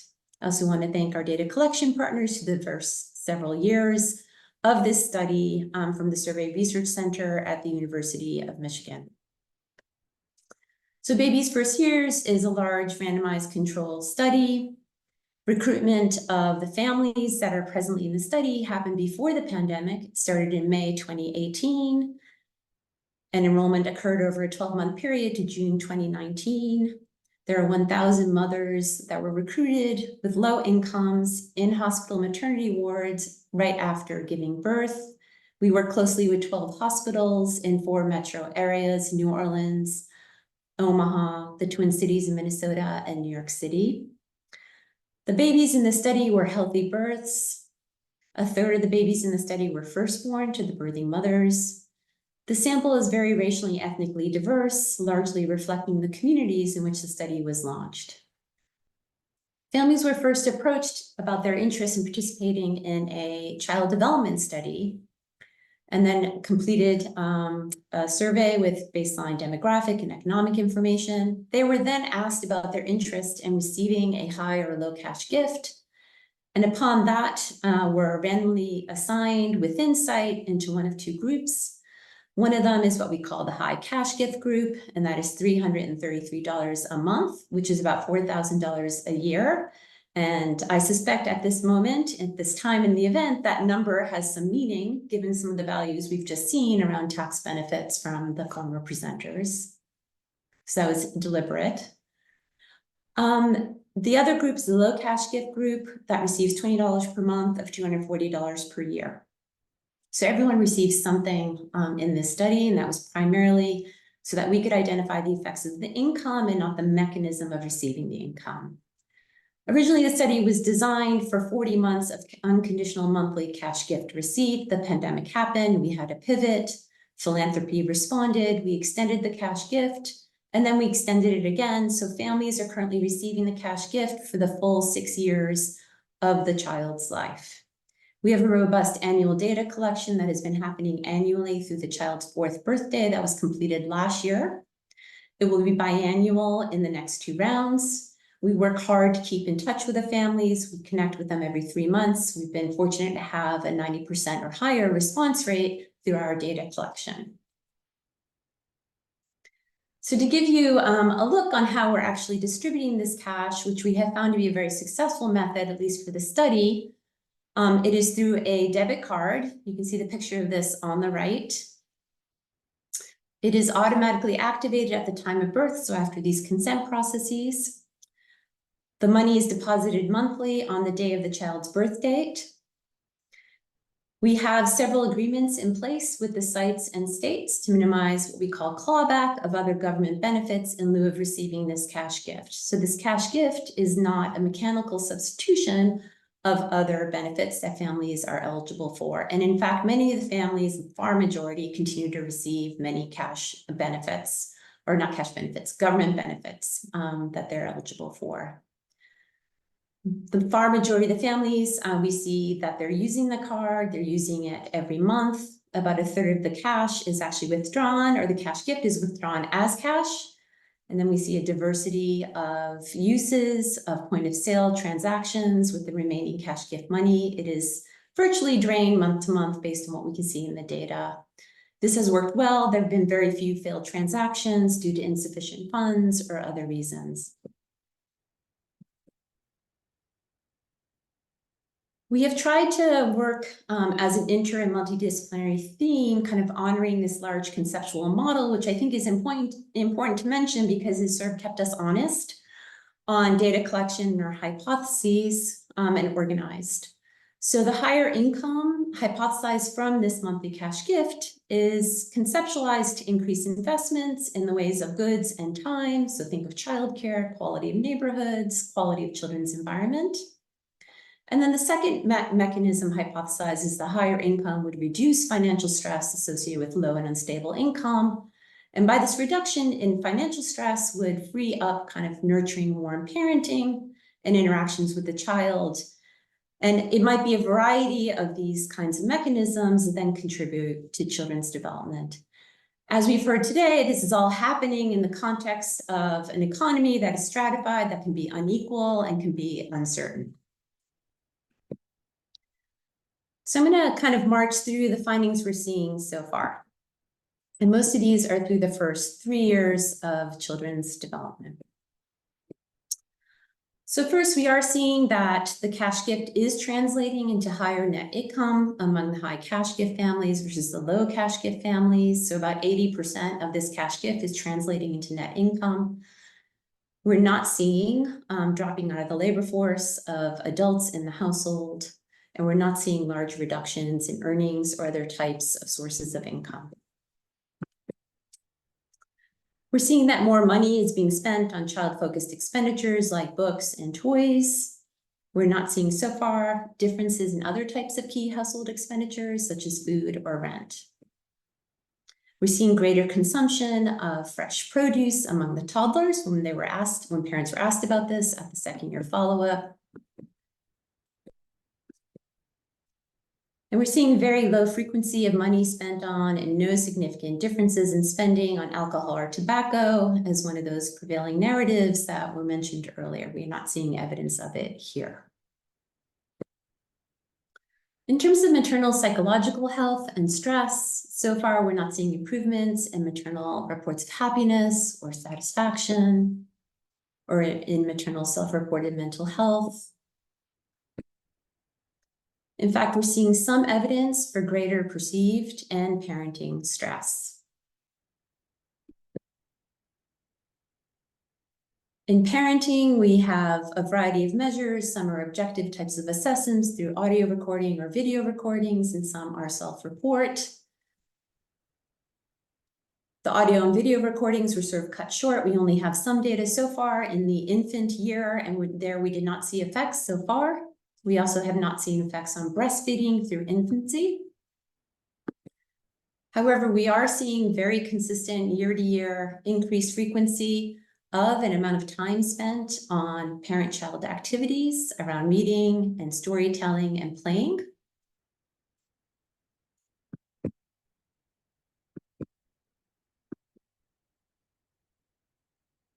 And on children's developmental outcomes, we are early in understanding how these mechanisms that we're seeing so far are translating into children's developmental outcomes.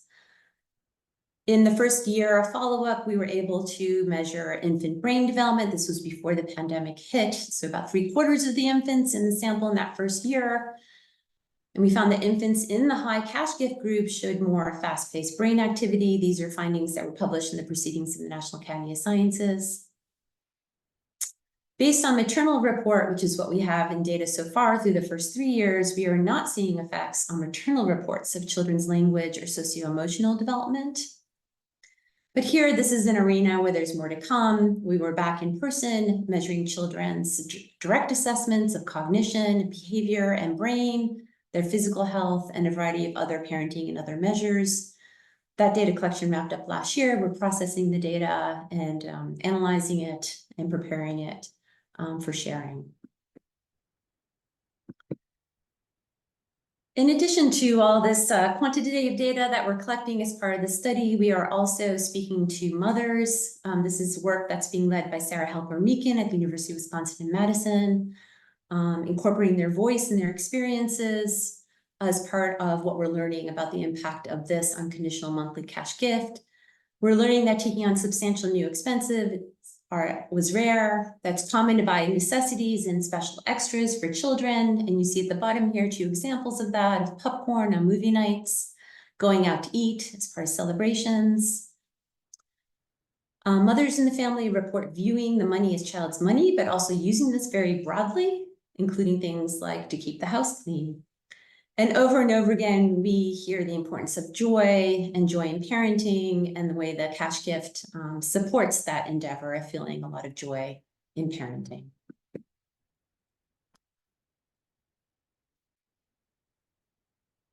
So far with the baby's first year study, through about 36 months of unconditional monthly income that started before the pandemic and then went through the pandemic, we are seeing higher net income overall. We are not seeing mothers and other adults dropping out of the labor force. Money's being spent on child-specific goods. Mothers are reporting more time spent with children on early learning activities.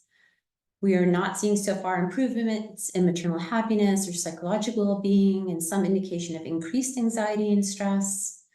Mothers express that the BFY cash money brings joy. So far, in terms of child development, the infants in the high cash gift group show more fast-paced brain activity. There's going to be a lot more that we hope to learn. And we hope that this study, as longitudinal multi-site poverty reduction intervention study, can support sort of the insights and evidence. And I just want to call out many of the pilots that are happening right now around guaranteed income supported on families, including the Abundant Birth Project, the Bridge Project in New York City, the Family Health Project in Massachusetts, and the RX pilot that's happening in Michigan. Thank you. I'm going to turn it back over to Hillary.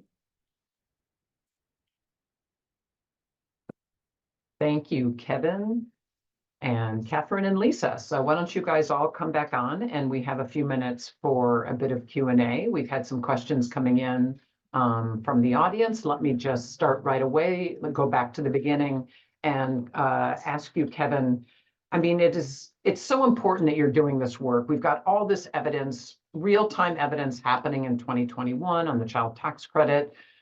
But your work is very important, and it complements that in order to try to say something, outside of the moment, which is surely, very important, as was discussed in the conversation with Jason DePaul and Natalie and Mayor Tubbs. So I'm wondering whether you can speak a little bit about how to think about your results within this kind of lens of the long term. And in particular, can we think about the child tax credit in some kind of return on investment sort of framing, and how might you think about your results in order to speak to that important question?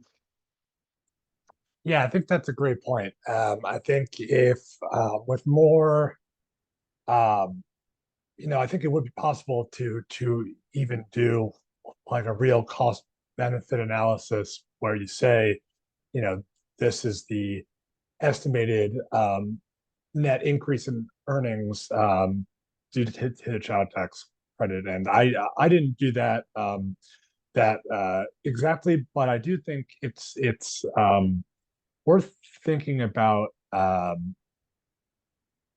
I'll focus on the debate about the potential disemployment effects of the child tax credit. I think that we've seen a lot of discussion about this. There's been some research that indicates that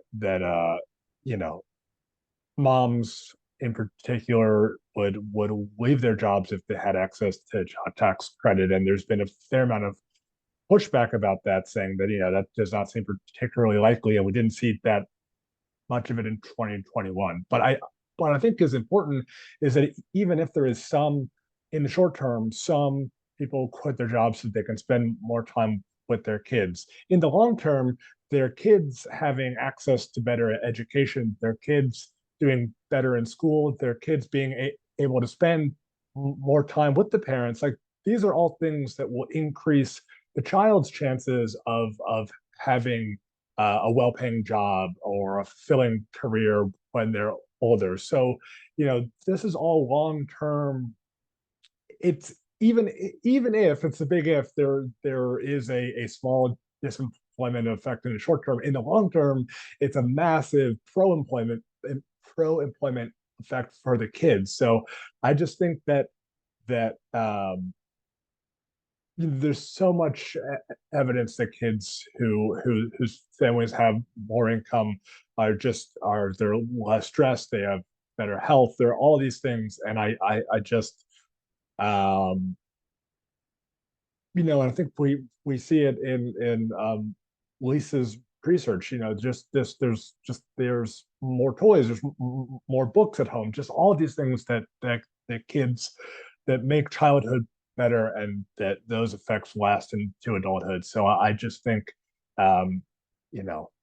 it's important to think about the child's whole life when considering these programs. Thank you very much. Catherine, there are a few questions from the Zoom Q&A about some more nitty-gritty details of your incredible analysis. So one of the points raised is that there's, kind of a well-documented potential bias in reporting towards sort of over-reporting for Black children. And I know that you had some results in your paper around differences by race, and I wonder if maybe you could speak to that. And just to complete the thought, and then I'll turn it over to you, there was also a question, given that you're analyzing this for a whole state with this administrative data, are you able to drill down at all across the great, as a California resident, vast geographical differences in the state? Yeah, thank you. Both really great questions. So in regards to the racial disparities, certainly there are huge disparities in involvement with the child protection system. I noted that 1 in 3 kids are investigated. 1 in every 2 Black kids is investigated at some point throughout childhood. And so this is definitely top of mind in any study looking at child protection system involvement. When I looked at effects separately by race, one interesting pattern that jumped out is that for children born to Black mothers, I don't see any statistically significant impacts of additional income on referrals or investigations to the child protection system, but I do see large and statistically significant reductions in time spent in foster care.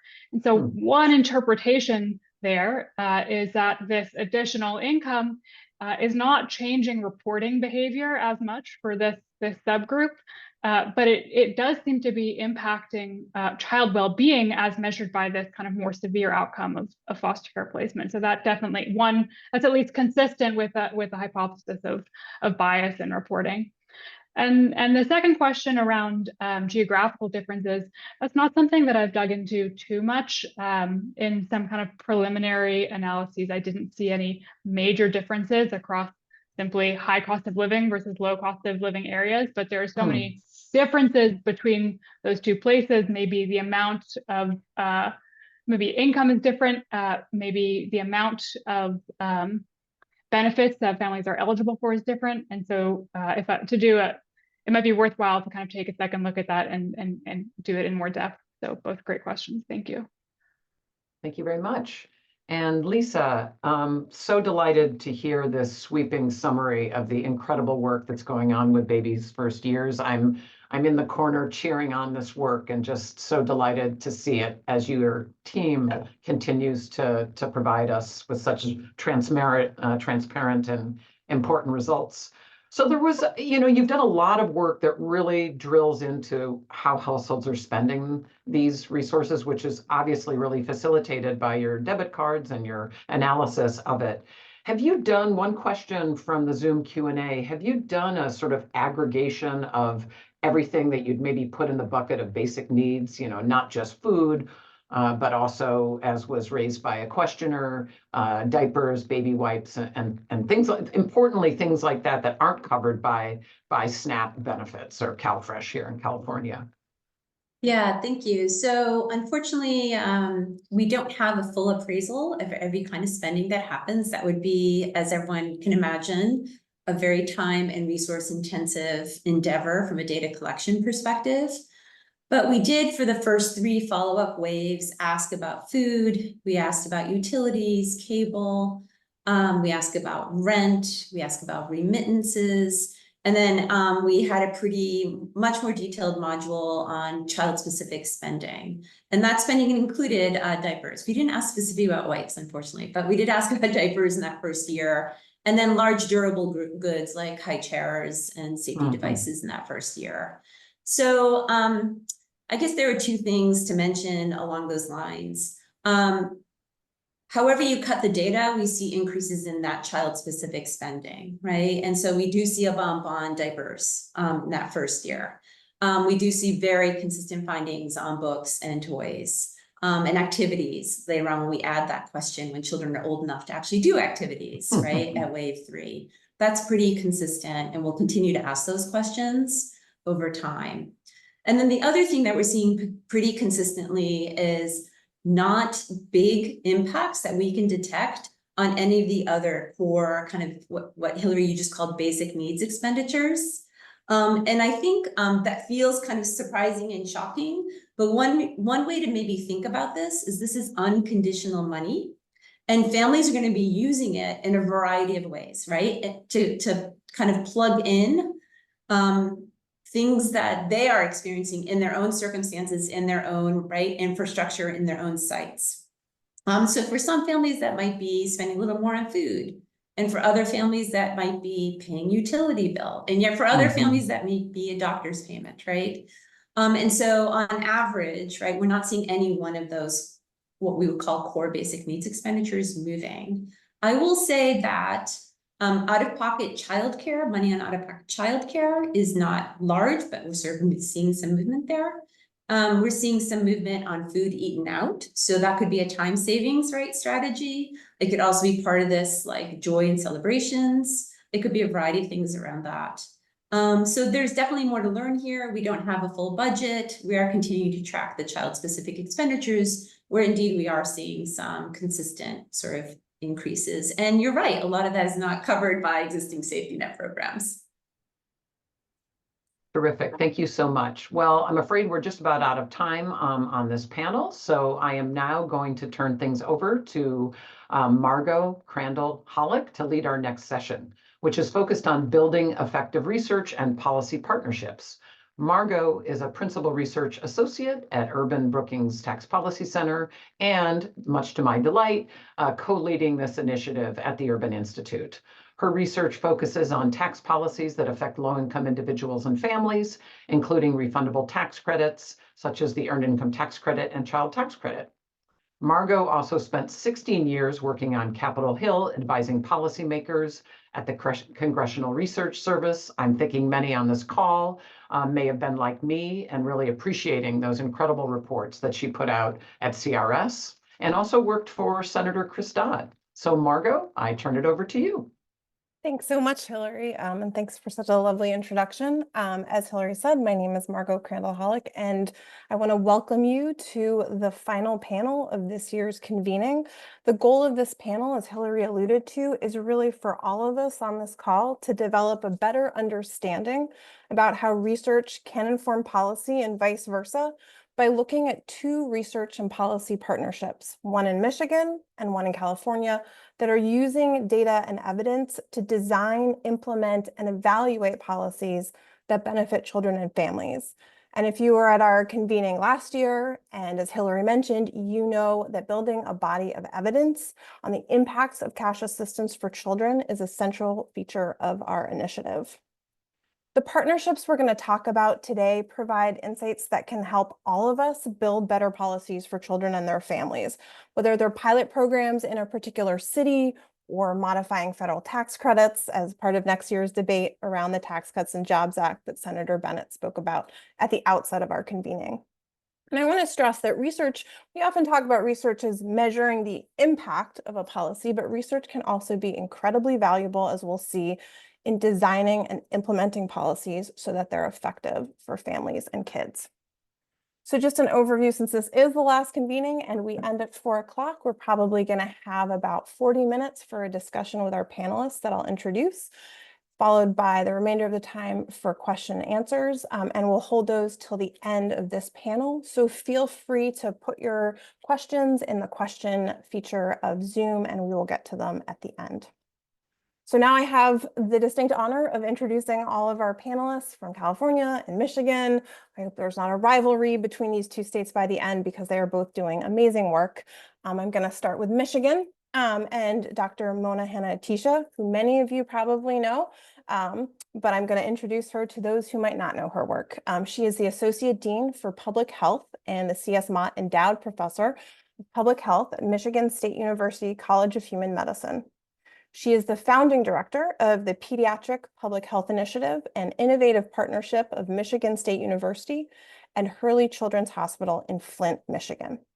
And as many of you already know, I will learn more about today, she is reimagining how society can come together to eliminate infant poverty with the first in the nation program called RX Kids. Dr. Luke Schaefer is the Herman and Amelie Cohn Professor of Social Justice and Social Policy and Professor of Public Policy at the Gerald R. Ford School of Public Policy at the University of Michigan. At the University of Michigan, he's also the inaugural director of Poverty Solutions, an interdisciplinary initiative that partners with communities and policymakers to find new ways to prevent and alleviate poverty. And from California, we have Aparna Ramesh, who is the chief of the Research and Data Insights branch within the Research and Automation Data Division at the California's Department of Social Services. She leads a team of 50 researchers who centralize and mobilize departmental and cross-departmental data to answer key policy and research questions.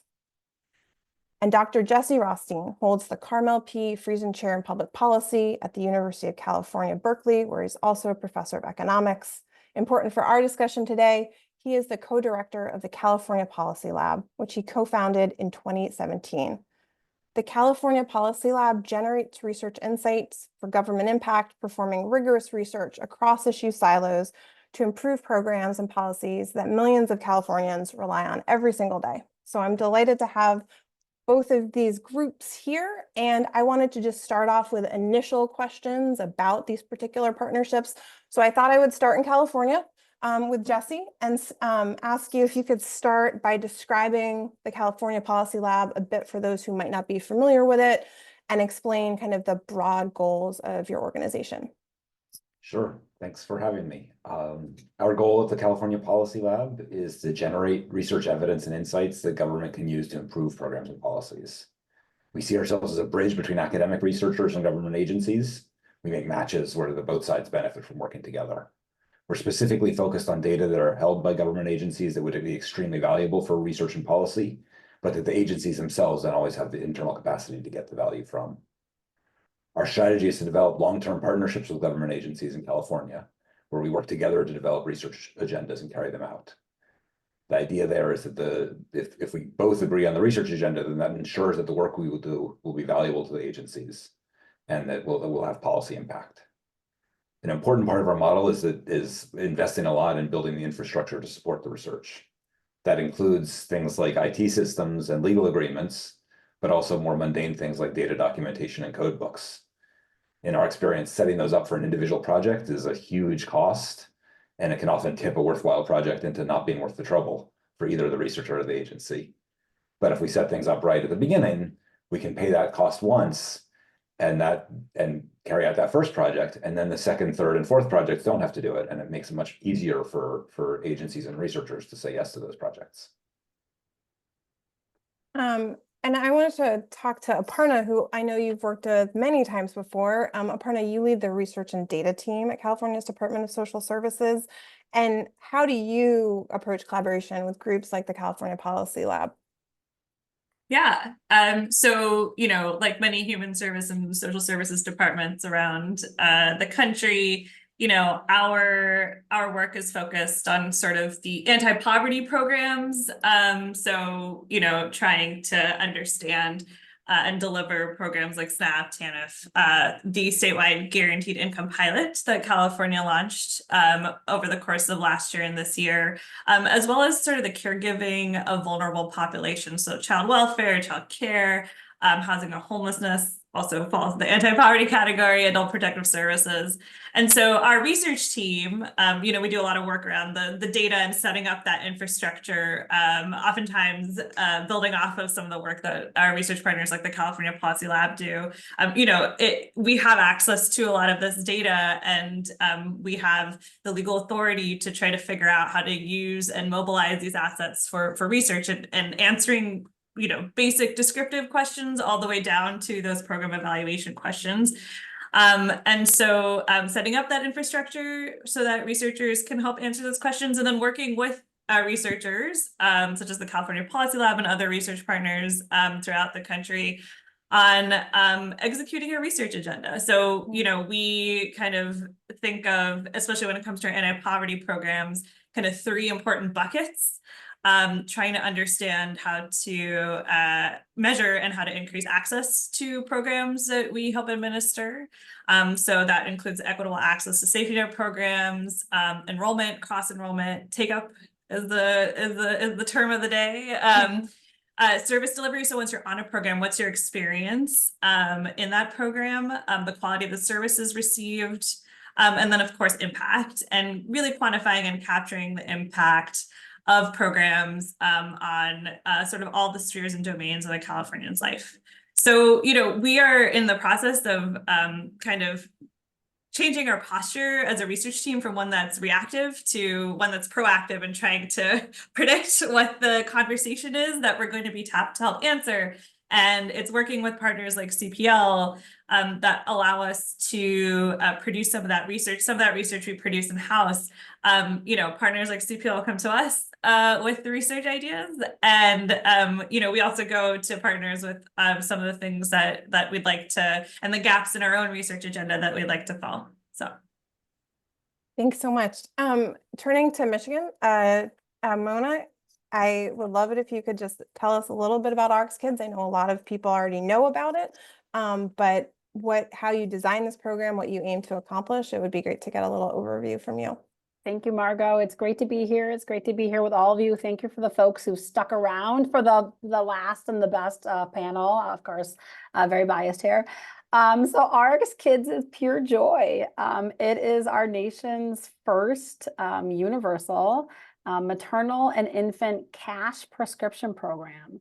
So ARCS Kids is a prescription for health, hope, and opportunity. I'm a pediatrician. I have the great privilege of caring for our kiddos every day, and I have been frustrated for years that I have been unable to prescribe an antidote to poverty. We Band-Aid so much. We spend so much money in this nation on healthcare and so many other programs where we don't address root cause issues like poverty. So ARCS Kids is this kind of impossible effort, not to do a pilot, but to do something of a completely different scale for the entire city. Professor Schaefer and I worked to design the program. We initially intended to do a child allowance program for all kids up to the age of 18. But when we were kind of doing those back of napkin calculations, that was a lot of money to do for a city. And we narrowed the intervention down to the maternal infant period. So ARCS Kids is a one-time prenatal cash prescription of $1,500 at mid-pregnancy after 20 weeks gestation. And then it's $500 a month for the first year of life. So it is laser focused on the maternal infant period, which is the period of greatest economic vulnerability. Childbirth is actually when families are the poorest, which is shocking to me as a pediatrician, because this is like one of the most important neurodevelopmental period.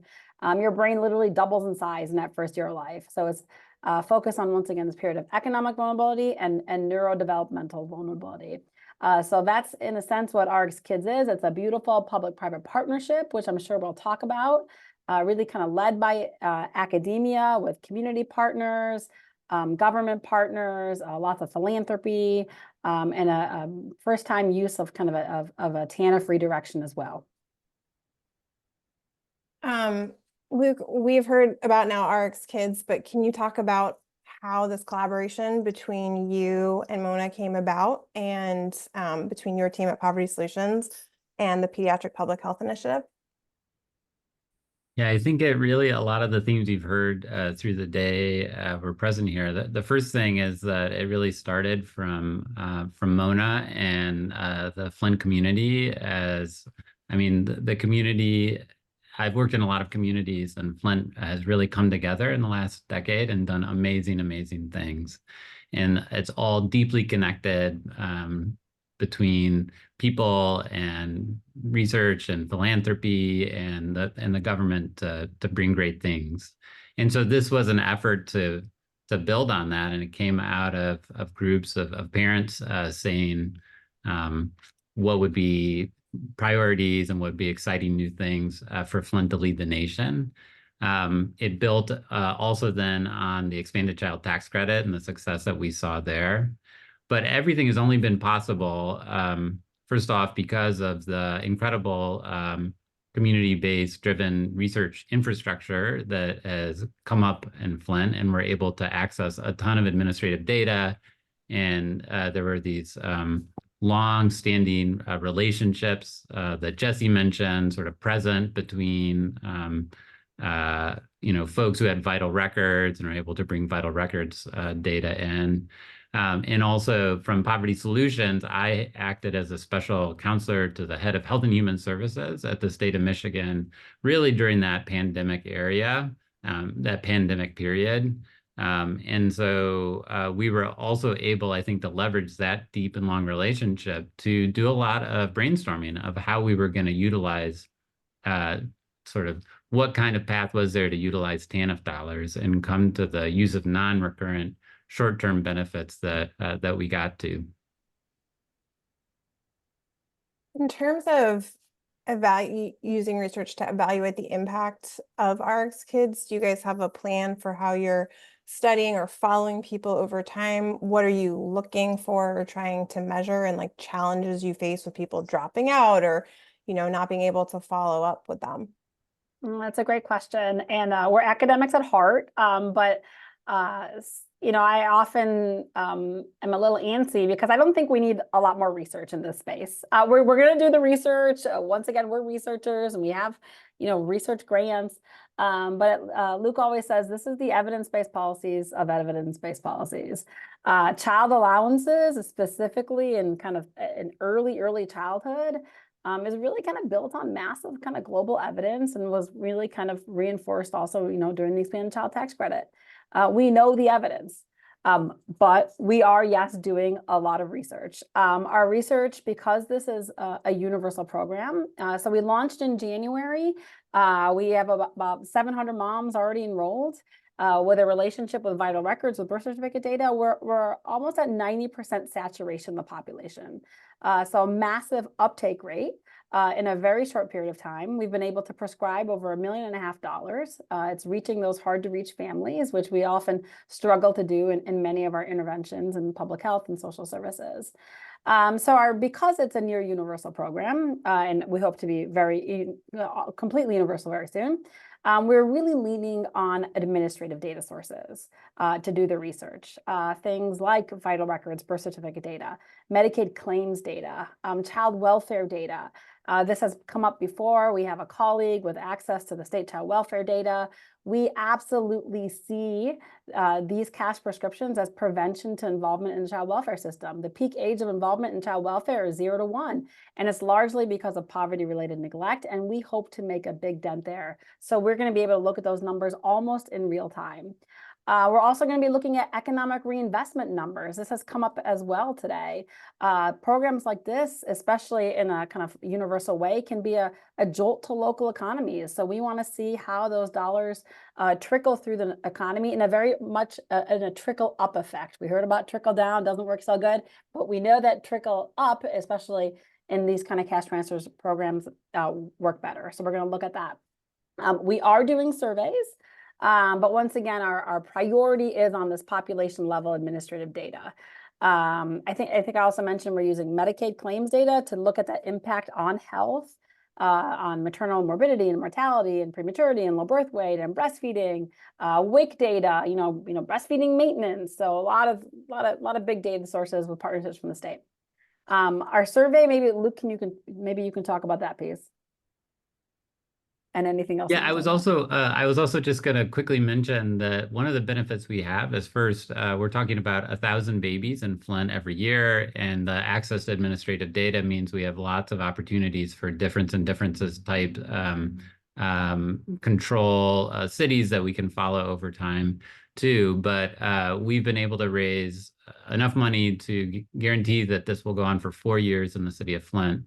And so we have, I think a lot of time research studies that take one sample, they lock into stuff and they pre-specify.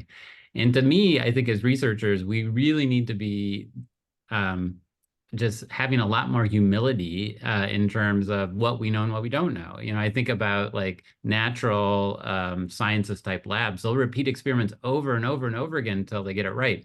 And then you try to repeat again, right, to prove that you get the same result over and over again. So hopefully with the use of administrative data in 4 years and a large sample size, we're going to be able to look at absolutely everything. And then we'll be able to replicate year after year to see if we get the same result. So the survey, sort of building on this, I've also gotten just a lot more skeptical about surveys and how people, are they really always responding to the questions that we think that we're writing? How much does the survey response matter? And so that also makes the administrative data really useful because we can follow with a population level treatment, we can follow impacts over time too without requiring folks. But we want to ask a lot of stuff, especially about sort of the reimagining the social contract that Mona's bio mentioned. We think about this as a fundamentally different way to provide cash aid. Mm-hmm. And we think the messaging matters. Like there is a pretty solid number of studies that say it's not just the cash, but exactly the messages that you're providing. So this is one of coming alongside families. It's a universal type program. It doesn't suffer from the stigma that we've heard about and, that can be a barrier for folks. And so we're going to be asking questions about trust in government, hope and these different things. And we'll run our first survey this summer, and we'll see how we do. But it's incredibly exciting. One of the things I noticed when I went on to RX Kids, the application, because I work in federal income taxes with very complicated rules, is that it looked like you had done a lot of reading and research on how to design this to make it simple, right? I think you had to find where your address was in the city of Flint, and then you were eligible. And so we had talked about research for impacts, but it seems like there was a lot of attention paid and you were weighing decisions about, do we make this easier to apply for, maybe not as generous amount of money? I wasn't obviously there when you were thinking about the program design, but can you talk about how research impacted the program design? Because from the perspective of what I work on, the application was unbelievably simple. Obviously, I didn't go all the way through because I wasn't applying, but that was something that really struck me with this. We talk about administrative burdens and things, making people jump through hoops to prove eligibility and that deservingness and undeservingness. And you said it's really important to not have that be a part of this program. And I'm kind of curious as to what informed that. That was deliberate. We heard a lot about narrative today, and Luke mentioned this. This work is not just about bolstering family, financial security and improving health equity, but it is about sharing a different story. One that is about, once again, dignity, about agency, autonomy, about freedom and choice, about trust. And that's all built in the design, the universality and the unconditionality. Whenever there's any kind of long, application with cumbersome, invasive questions, any kinds of means testing, it's stigmatizing. And if people drop out, and it's hard to be part of these programs.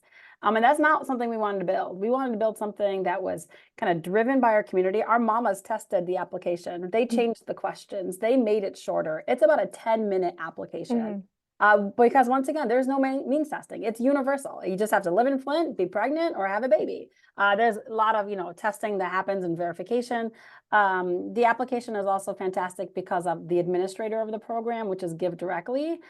So they administer the program and and have done this kind of internationally and run most of the work in the country. We were watching studies that showed when you make something universal, it actually increases your take up among folks that were already eligible for it. And so that's, we think a lot about it being one front door, and then in the back door, actually, we figure out who we can build to TANF, because there does have to be sort of a means test with that, and who we build with philanthropy. And the philanthropic dollars also allows us to protect all the other public benefits, except for SSI. That kind of leads me to Aparna and Jesse about, when I looked at California Policy Lab's research, what really struck me was a lot of the research was about making programs work better, improving the administration, focusing on things like take up, as opposed to other really important research. But it seemed to be about this kind of making government work better for people that you want to serve.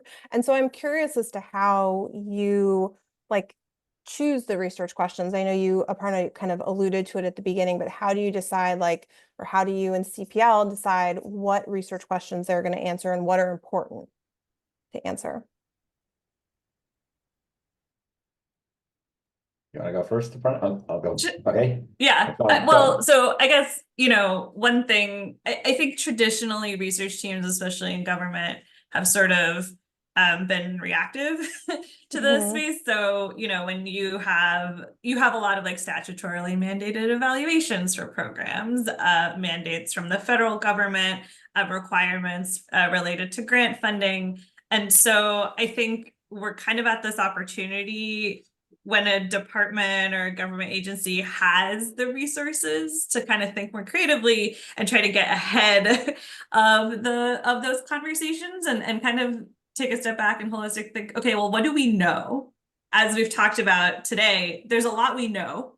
And so where do we not want to reinvent the wheel and rely on sort of the existing evidence? And then how do we use the current resources we have to answer gaps in that research agenda? So, we work really closely with our sort of program and policy folks within our department to even start brainstorming what that list looks like, which is, a lot of folks haven't had that opportunity, like practitioners, to really sort of take a step back and think, what do we actually want to know And what's going to help us make those day-to-day decisions and those big picture decisions. So, but I think too, it's also recognizing your strengths. And, one thing that we've realized is when it comes to infrastructure building, Mona was talking about the administrative data and the potential to sort of unlock those linkages. It's sort of using and unlocking those like massive data sets, seeing what we can link. And in particular for us, it's answering those questions around take up and cross enrollment. So trying to figure out, in another safety net program, in another potentially vulnerable population, are there folks there who are potentially eligible for and receiving benefits, and then who isn't, and then trying to understand how to close those gaps. And then also using and marshaling the administrative data to really understand the impact of programs on all these other domains in people's lives. And those investments in linking those data, like those are non-trivial tasks. They take years to do at the government level. They take data sharing agreements, lots of fun stuff. And so what's really helpful about our partnership with CPL is oftentimes that's where we're piloting and showing a demonstration of what a linkage could look like. Understanding sometimes there's privacy constraints that we actually can't get around because federal statute, prohibits the disclosure of data for a particular purpose. And so that's where a partnership with a third party like CPL is super beneficial, because they can actually sort of serve as that third party and do a de-identified linkage to bring two data sets together, allow us to sort of see, what the power of that linked data is, and then potentially figure out how to replicate that and sort of make that a thing that happens routinely on sort of the state level. Jesse, I don't know if you want to share a little bit about how you guys approach CDSS and other partners and come up with your own research agenda. Sure. I mean, I think I'd come back to the core of what we do is really forming long-term partnerships with agencies where we're in regular communication with them, where we're going back and forth, doing lots of kind of small requests that they have as part of something the value we can offer, and then having regular conversations about what are the needs and what can we do that would be useful. A second part of our model is that we're not just working with one agency, we're working with a range of different agencies across what in government are kind of seen as discrete policy areas. So the education and safety nets and labor markets and health, run by completely different agencies that often don't talk to each other maybe as much as they should, and certainly don't work separately. But often they're administering programs that are pretty closely related to each other. So with things we've been talking about today, earned income tax credit, child tax credit, they're administered by tax agencies, but they're really safety net programs. And so the Department of Social Services obviously has a big interest in them, and they're serving the population that CDSS cares about. And so when we have these long-term relationships, what keeps coming up is, we understand how our program's working, but what about the other programs that are serving our population? How can we understand them? And the fact that we have those cross relationships opens up the opportunity to try to study that. And so a lot of our work has come down to, let's understand how these different programs that are serving similar populations, similar needs, but very differently and have independent application processes. Are they reaching the same people? Can we use the fact that somebody's connected to one to identify them for another one? And so I think a number of our projects have had a form like that. So it seems like a really important theme here is that you have silos and you guys kind of sit above those silos and are able to identify commonalities and break them down, which I'm sure many people at the federal level would be interested in doing, because I know, for example, with tax credits, there's a big overlap, although it's not 100% with food stamps or SNAP. It's a different application. It's a different unit of analysis. It's administered by a different agency. It's managed by a different committee in Congress with, so it's siloed from the very beginning. I'm kind of curious as to, have you learned lessons of successfully doing this that you think other states, because we have people from across the country on this webinar, or the federal government could learn from about data sharing? It seems so foundational to both the work in California and Michigan that we're discussing today. I think one of the lessons I would come back to is that so much of the cost of doing this kind of administrative data work is fixed costs, that you need to figure out ways to not have them be assigned to individual projects and then throw out all that work when the project's done, but figure out ways to spread them across lots of projects.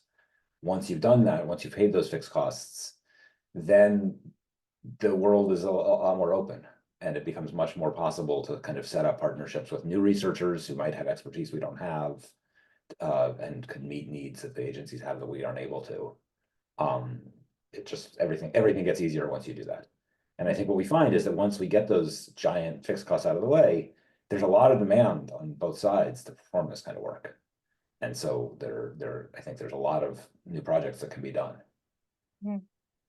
I think a really concrete example of those fixed costs and sort of overcoming them and how it was really important during the pandemic was the work that CPL was facilitating between the Department of Social Services and the Franchise Tax Board. Prior to the pandemic, it was on understanding how many folks who were participating in safety net programs at CDSS might be receiving the earned income tax credit, the federal and the state instantiation of it, one of several state versions of these anti-poverty tax credits in California. And so that took time to set up that infrastructure, in particular due to privacy concerns. CPL did this sort of privacy respecting linkage, a hash linkage between the two data sets, and had this data set up and was producing work around the earned income tax credit. And then the pandemic hit, and there was a policy opportunity and many policy questions around sort of using the tax code to deliver benefits fast to folks. And so, because of this infrastructure that we had all collectively invested in a couple of years before the pandemic, we were actually well positioned to really understand and answer questions about what the impacts were of some of these tax credits on the folks that we were serving. And help inform some of the conversation around state expansions of those credits too. And so it's when we talk about like those policy windows, they're very short, and you don't have time to set up the link data and produce the research. And so that's why in the background, we're sort of trying to think about what are those big investments we want to make for when that opportunity presents, and not just in the data infrastructure and the linkage, but also the research questions we want to be asking. Evaluations take a long time. And so, at the end of the day, when we get that question from a policymaker about a particular issue, what we're sharing out is like a literature review or a meta-analysis or some of these maybe underrated workhorses of the policy research world that are basically trying to synthesize research that's already been done. And so it's this two-way street of trying to build that infrastructure to meet the moment when it arises, but also not losing sight of the fact that in those day-to-day, rapid requests that we often get and that Jesse was talking about helping out with, that there's this broader, longer-term picture we should all be building and working towards on the research agenda. Speaking of silos, it's a little bit of a segue. Luke, you've mentioned several times using TANF funds for the payments for RX kids, and I know a lot of people at the state level and at the federal level are interested in that. And so I wanted to ask you if you could kind of talk more about how that worked. Most people I think are familiar with what TANF is, but maybe a brief explanation, and then how you're using those funds versus philanthropic funds. Sure. And I think sort of getting to where we are wouldn't have been possible without the kind of long-term partnership that Aparna and Jesse are talking about in California, and just being in conversation and having trust built up between agencies and researchers at three wonderful public institutions represented here. So I think and a lot of people thought that TANF was a work-first welfare program that replaced AFDC in 1996. And at this point, I actually think we were all pretty much wrong on that. What TANF is a very flexible funding stream. And states can decide to use it for cash assistance, or they can decide to use it for other things. And there's way less accountability and way less reporting. And in fact, states can decide to use TANF dollars for other things if it fits one of the other core purposes that include reducing out-of-marriage births and keeping people from reducing welfare dependency. They can put money in stuff that they were spending on anyways, and then take the general fund and put it other places. So if you go into most state budget directors, I think you're going to hear that they think of TANF as a way to balance the budget on things like child welfare. So in the state of Michigan, we were down to about, out of roughly 750 million in our TANF block grant, 800 if you count the MOE that we do, and some change. We're down to about 50 million that was being spent on cash assistance. We were spending about 120 million on financial aid, college scholarships, that because of the way that was designed, mostly went to kids with incomes above the median in Michigan. And we're spending about 300 million, so about 6 times more than on cash assistance on the child welfare system. And so I think there's been a lot of interest in reforming TANFs, that this kind of like flexible funding stream is not what anybody intended. And so policymakers as diverse as Paul Ryan and Barack Obama have all ushered forward ideas to bring more money back to the core purposes of TANF, which are cash assistance, work, and childcare. But it's a really tough thing to do, I think, in large part because the program that exists, the cash assistance program, is stigmatized. It's not something that I think policymakers really across the spectrum really want to become champions of welfare. And so, I've really come to think that we need different models for that. And RX Kids was a fundamentally different model that takes a different approach. And we were able to use arcane provision called non-recurrent short-term benefits that allows you to provide up to 4 months of cash benefits during an acute economic crisis. And states use this for a variety of purposes. Some of it help people with new school clothes at the start of a year. So that gives you a sense of how flexibly the acute economic crisis is defined. Some use it to support kinship caregivers who aren't eligible or find it really difficult sometimes to get sort of longer term aid for a short amount of time. So we defined end of pregnancy and childbirth as an acute economic crisis because actually the data is quite clear that incomes drop and poverty spikes to the highest in the life course right around the birth of a child. And incomes remain low and poverty high throughout the first year of life. So TANF dollars are going to be used for 4 payments, the prenatal payment and 3 monthly payments after birth in this sort of acute moment of end of pregnancy and childbirth. And there does have to be an income test involved, but the legislation actually is agnostic as to what that is. And so in talking with the State Department, we decided to use Medicaid coverage as our sort of our income, our needs, our means test proxy, trying to sort of build on, some of the stuff we know about administrative burden to say we don't need a whole different way to verify income when we have all these other programs that have very defined ways of doing it. And Medicaid, generally speaking, is sits at about 200% of the poverty line, which is sort of where I think some of the conversation about what's appropriate to use TANF dollars. It's actually a little higher in Flint, but so we are able to use TANF dollars for 4 payments. 4 families that are covered by Medicaid. And then we sprinkle the philanthropic dollars on top of that. And again, by sprinkling the philanthropic dollars on top of that, we're able to create pathways to protect SNAP benefits. Medicaid benefits actually are protected because it is a gift. The transfer is a gift from Give Directly and it's below the federal gift limit. So it doesn't count against your income as your income taxes or your Medicaid eligibility.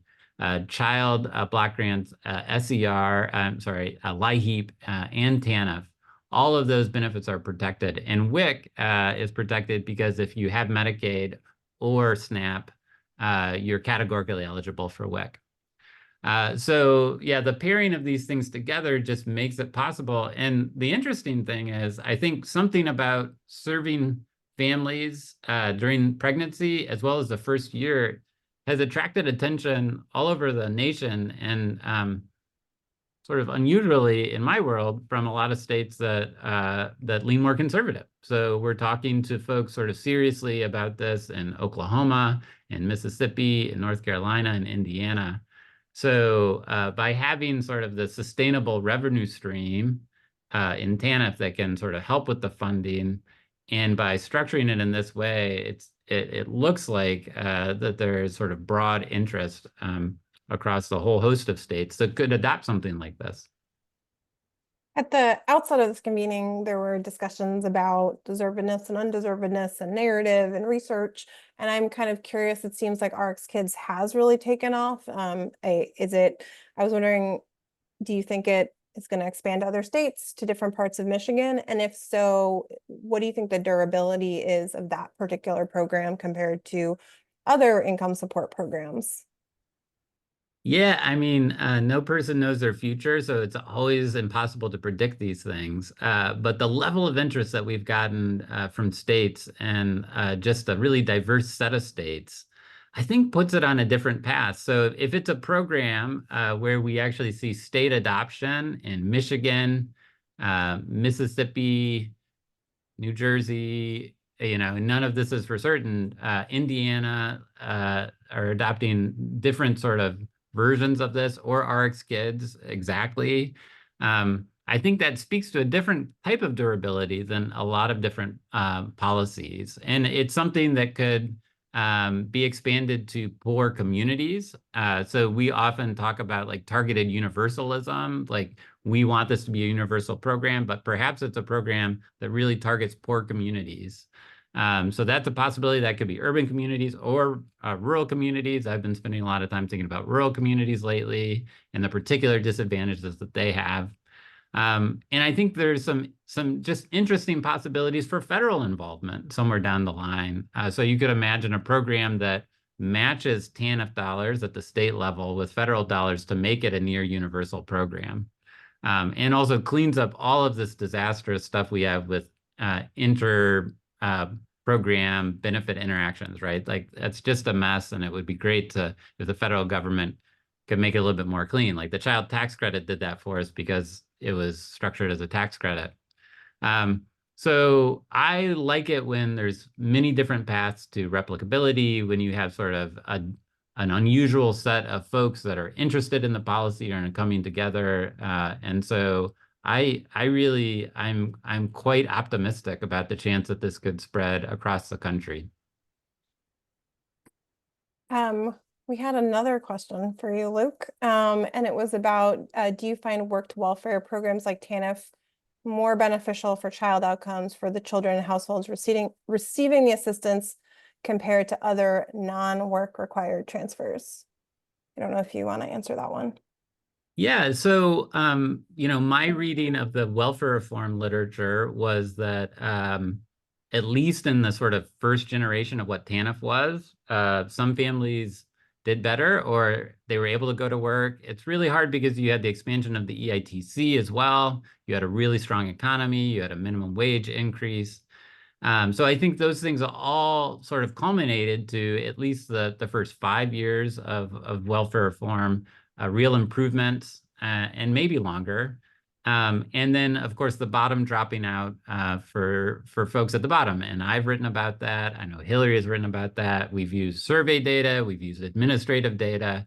And you really Robert Moffat, you really, I think, across all of it, you come to a conclusion that there was just this diverging sort of destinies among the poor. So I think the child tax credit sort of tries to jettison a lot of the things that didn't work with welfare. I am a believer that the marginal tax rates of the welfare system, they were very high marginal tax rates, and I think they had a negative impact on work. I think it was a really stigmatized program. So, in getting to be a part of designing the original infrastructure of the child tax credit, I think having sort of no marginal tax rates was a really big piece of that, right? And you really reduce the anti-work emphasis. A lot of the welfare reform studies, I think, show people did go to work, but they don't end up all that much better off as a result. And then you see a real decline in women's labor market in sort of the end of the trend. So I think it's possible to include a lot of the work incentives that we still have. The EITC, I think it's something that the evidence is very strong, positively promotes work and has a positive impact on families, with also having a cash safety net that doesn't have big negative work incentives with very high marginal tax rates, and isn't stigmatizing and doesn't sort of do all of the things that I think families who are on that program have often thought were bad about it, but has the positive impacts that we can see in the literature on sort of child well-being.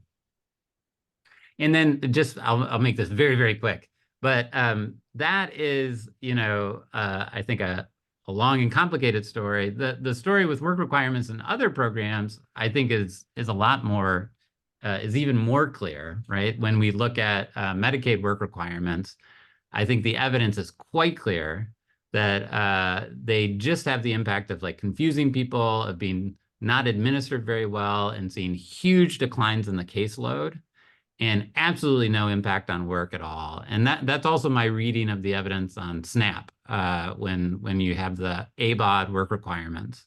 And so if I'm reading the whole evidence on work requirements, I think we can say, if you want people to be off the public assistance rolls or off Medicaid, this is a way to do it. If you want people to increase their work activity, I think it's probably not going to work for you. So if we believe that the amount of research that these programs really improve outcomes, I think they're not the right thing, because we have already proved that we can increase work and promote work in other ways that don't have the negative impact of cutting people off from vital support. We have a limited amount of time, but I wanted to ask Jesse and Aparna kind of one more question, which we got a lot of variations of this about people who were like, how do we do what you're doing in California? And maybe there are partnerships already in their states, but I didn't know if you had any advice or takeaways for people in other states, whether they work in government agencies, to partner with research institutions that really focus on these particular questions. Find an Aparna. She was a big part of building it. And I think it's been a ton of work to build the lab, and I think it can be done in other places, but it requires an enormous amount of work, hard work. There's nothing that unique about California that makes it possible. It helps that we have a big public university system, and that at least in some cases it's easier for California agencies to share data with another state agency like the university than it is with a non-governmental actor. But other states have public universities also. I don't think that's a big barrier. But you have to do the work, and you have to be willing to put in the effort to work with agencies, even if it doesn't lead to academic publication. So part of it, I think, for academics is don't do it before you have tenure. So maybe change the tenure system or the incentives with that. Maybe, but I also think that tenure creates opportunities. Yeah, you can. security. Most of your career will be after you have tenure, Mhm. and so you have lots of time to do this kind of work.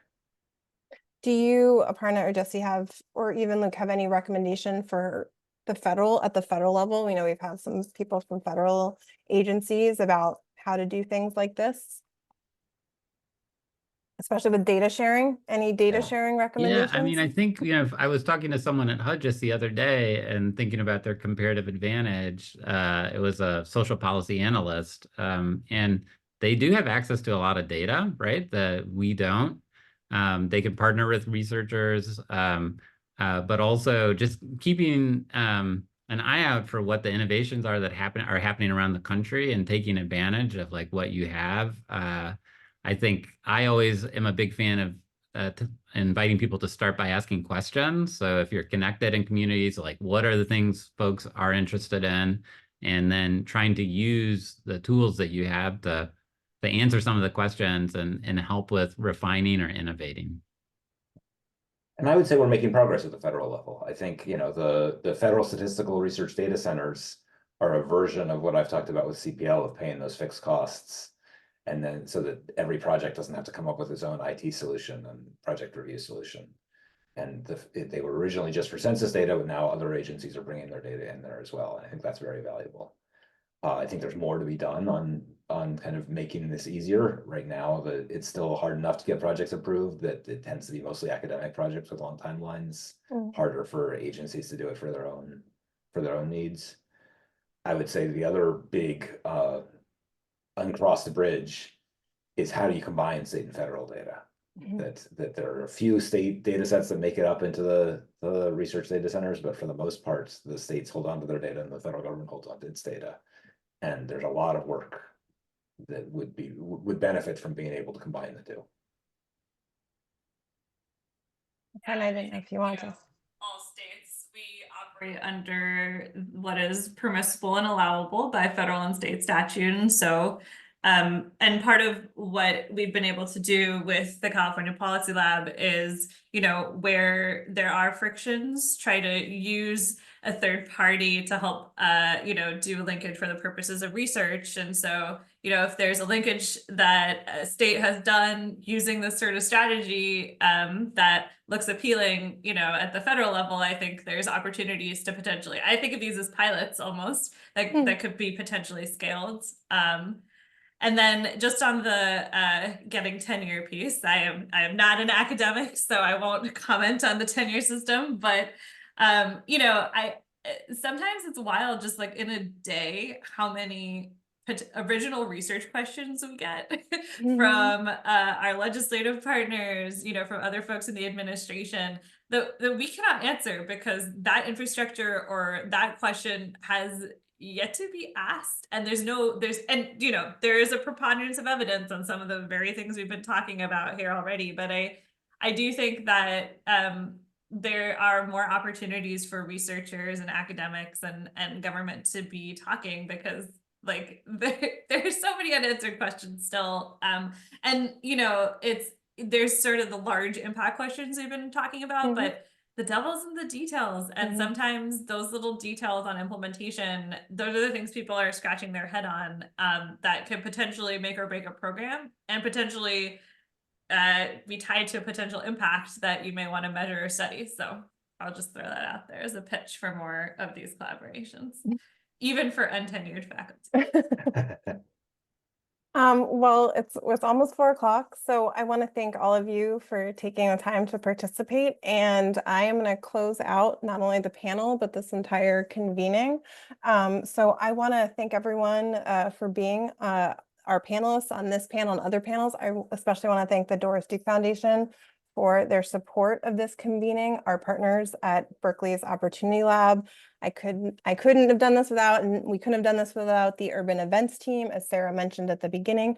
And of course, all of you in the audience, thank you for spending your afternoon with us before a long holiday weekend. Before that long holiday weekend, I hope you can all take the time to fill out the survey that's in the chat so we can continue to provide really useful webinars and events for you. And again, thank you for spending your Thursday afternoon with us, and we hope to see you soon. Bye, everyone.